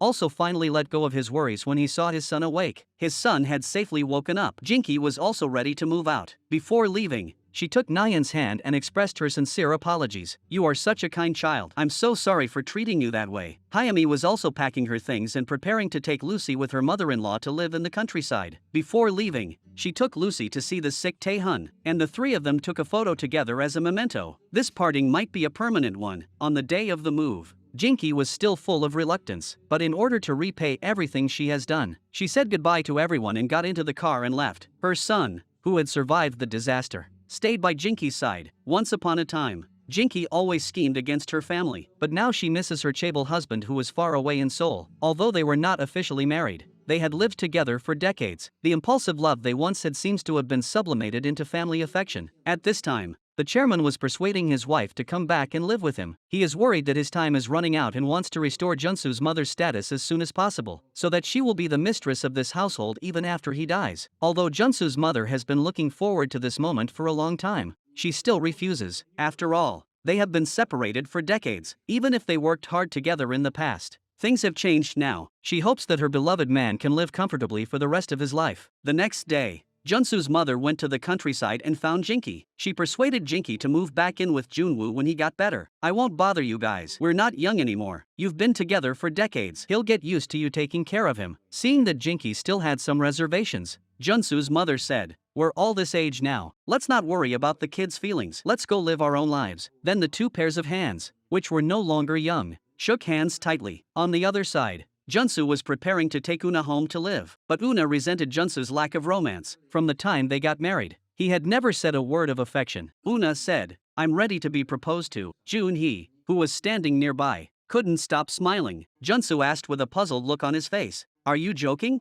The clever Junhee took a bouquet of flowers for his brother to propose. Junsu said he was embarrassed with his sister-in-law watching. Nayeon told him not to worry, and that she would cover her eyes. Junsu still emphasized that he had to go home to propose. Eventually, under the coercion of his younger brother and sister-in-law, he got down on one knee and was about to propose to Una. The nosy younger brother and sister-in-law even wanted the two of them to kiss. After returning home, the gentle Junsu still prepared a romantic marriage proposal for Una. This couple, who have experienced hardships, will continue to live happily. After 4 generations of family-run jewelry business, it has finally passed into the hands of the new generation of young people. The chairman attended the inauguration ceremony with his wife. The 3 beautiful daughters-in-law and 3 sons of the family also attended in their best attire. After everyone had taken a group photo, the new company president also made an appearance. Junsu was seen walking to the podium surrounded by his younger brother and the company's key personnel, while Una looked on from the audience. She couldn't help but feel happy for her husband. Naejong, on behalf of the staff, congratulated Junsu by presenting him with a flower basket. Junsu then took the oath of office. His impassioned speech won applause from the audience. At this time, Eun-jin, who was in the countryside, came to visit Ginky with a bottle of wine. The two of them did not attend the inauguration ceremony because of their status. Eun-jin bluntly said that she was worried that Ginky, who had been competitive her whole life, would be upset about it. After the speech, at the reception, their mother and father brought their younger brother to congratulate Junsu, and Junsu saw Naejong looking at him from afar. Naejong did not come forward, but just gave him a gesture to show her blessing. The 3 daughters-in-law on this side also made up their differences and had a good time chatting with each other. Later, as the eldest sister-in-law, Una went to take care of the other guests. Nayeon and Hyami watched from afar as their glamorous sister-in-law and couldn't help but admire her. Everywhere she went, she was the center of attention. At that moment, Naejong walked over and called out to Una, sister-in-law. Eun-jin held back the tears in her eyes as she congratulated Junsu. The 2 women, who had fought over their son for half their lives, walked alone on the small country road. Then the 2 of them began to drink and laugh. The drunk Eun-jin said, we are both pitiful women. We have never worn wedding dresses in this life. In the next life, no matter what kind of family we marry into, we must be the original wives with a clear conscience. Una came to the countryside to visit Jinky. She saw that the yard was full of father-in-law's favorite dishes and sincerely invited Jinky to go back and live. She knew that Jinky had never been able to let go of father-in-law. Una continued, Junsu's mother will live with us. No one will take care of father-in-law. Hearing Una say this, Jinky also stopped worrying and agreed. On the other side, Junsu also brought his father back. As soon as father entered the door, he saw Jinky. Jinky said she came to work as a nanny. The 2 people who had lived together for decades still acted like children. Jinky knew that Eun-jin would be very lonely living alone, so she asked Junhee's family to go live with Eun-jin. Eun-jin was very grateful to Jinky, and couldn't wait to go home and decorate the children's room. Junsu also welcomed his mother to the family, and lived with his wife and mother as he wished. Junsu went to work for the first time as the company president. He went to the store to remind Mikyoung to be strict with Junhee, and not to let up just because he was her son-in-law. Junhee kept complaining. Mikyoung is truly the president's alchemy. 2 of her 3 sons have experienced hardship under her. Naejong's jewelry brand designed by her has successfully entered the Samsung store. She has finally realized her dream of becoming an excellent jewelry designer. The president and Jinky were also very happy to hear the news and held a celebration for Naejong. The twin sisters missed their mother in heaven. Hyami also finds out that she is pregnant. She has finally conceived Junwoo's child. Jinky also looked forward to the safe birth of her grandchild. After settling everything, the 3 brothers and their wives went camping by the lake again. The 3 of them, who are connected by blood, finally overcame all difficulties and united. Okay, that's the end of today's story. Thank you for your support and company. See you next time.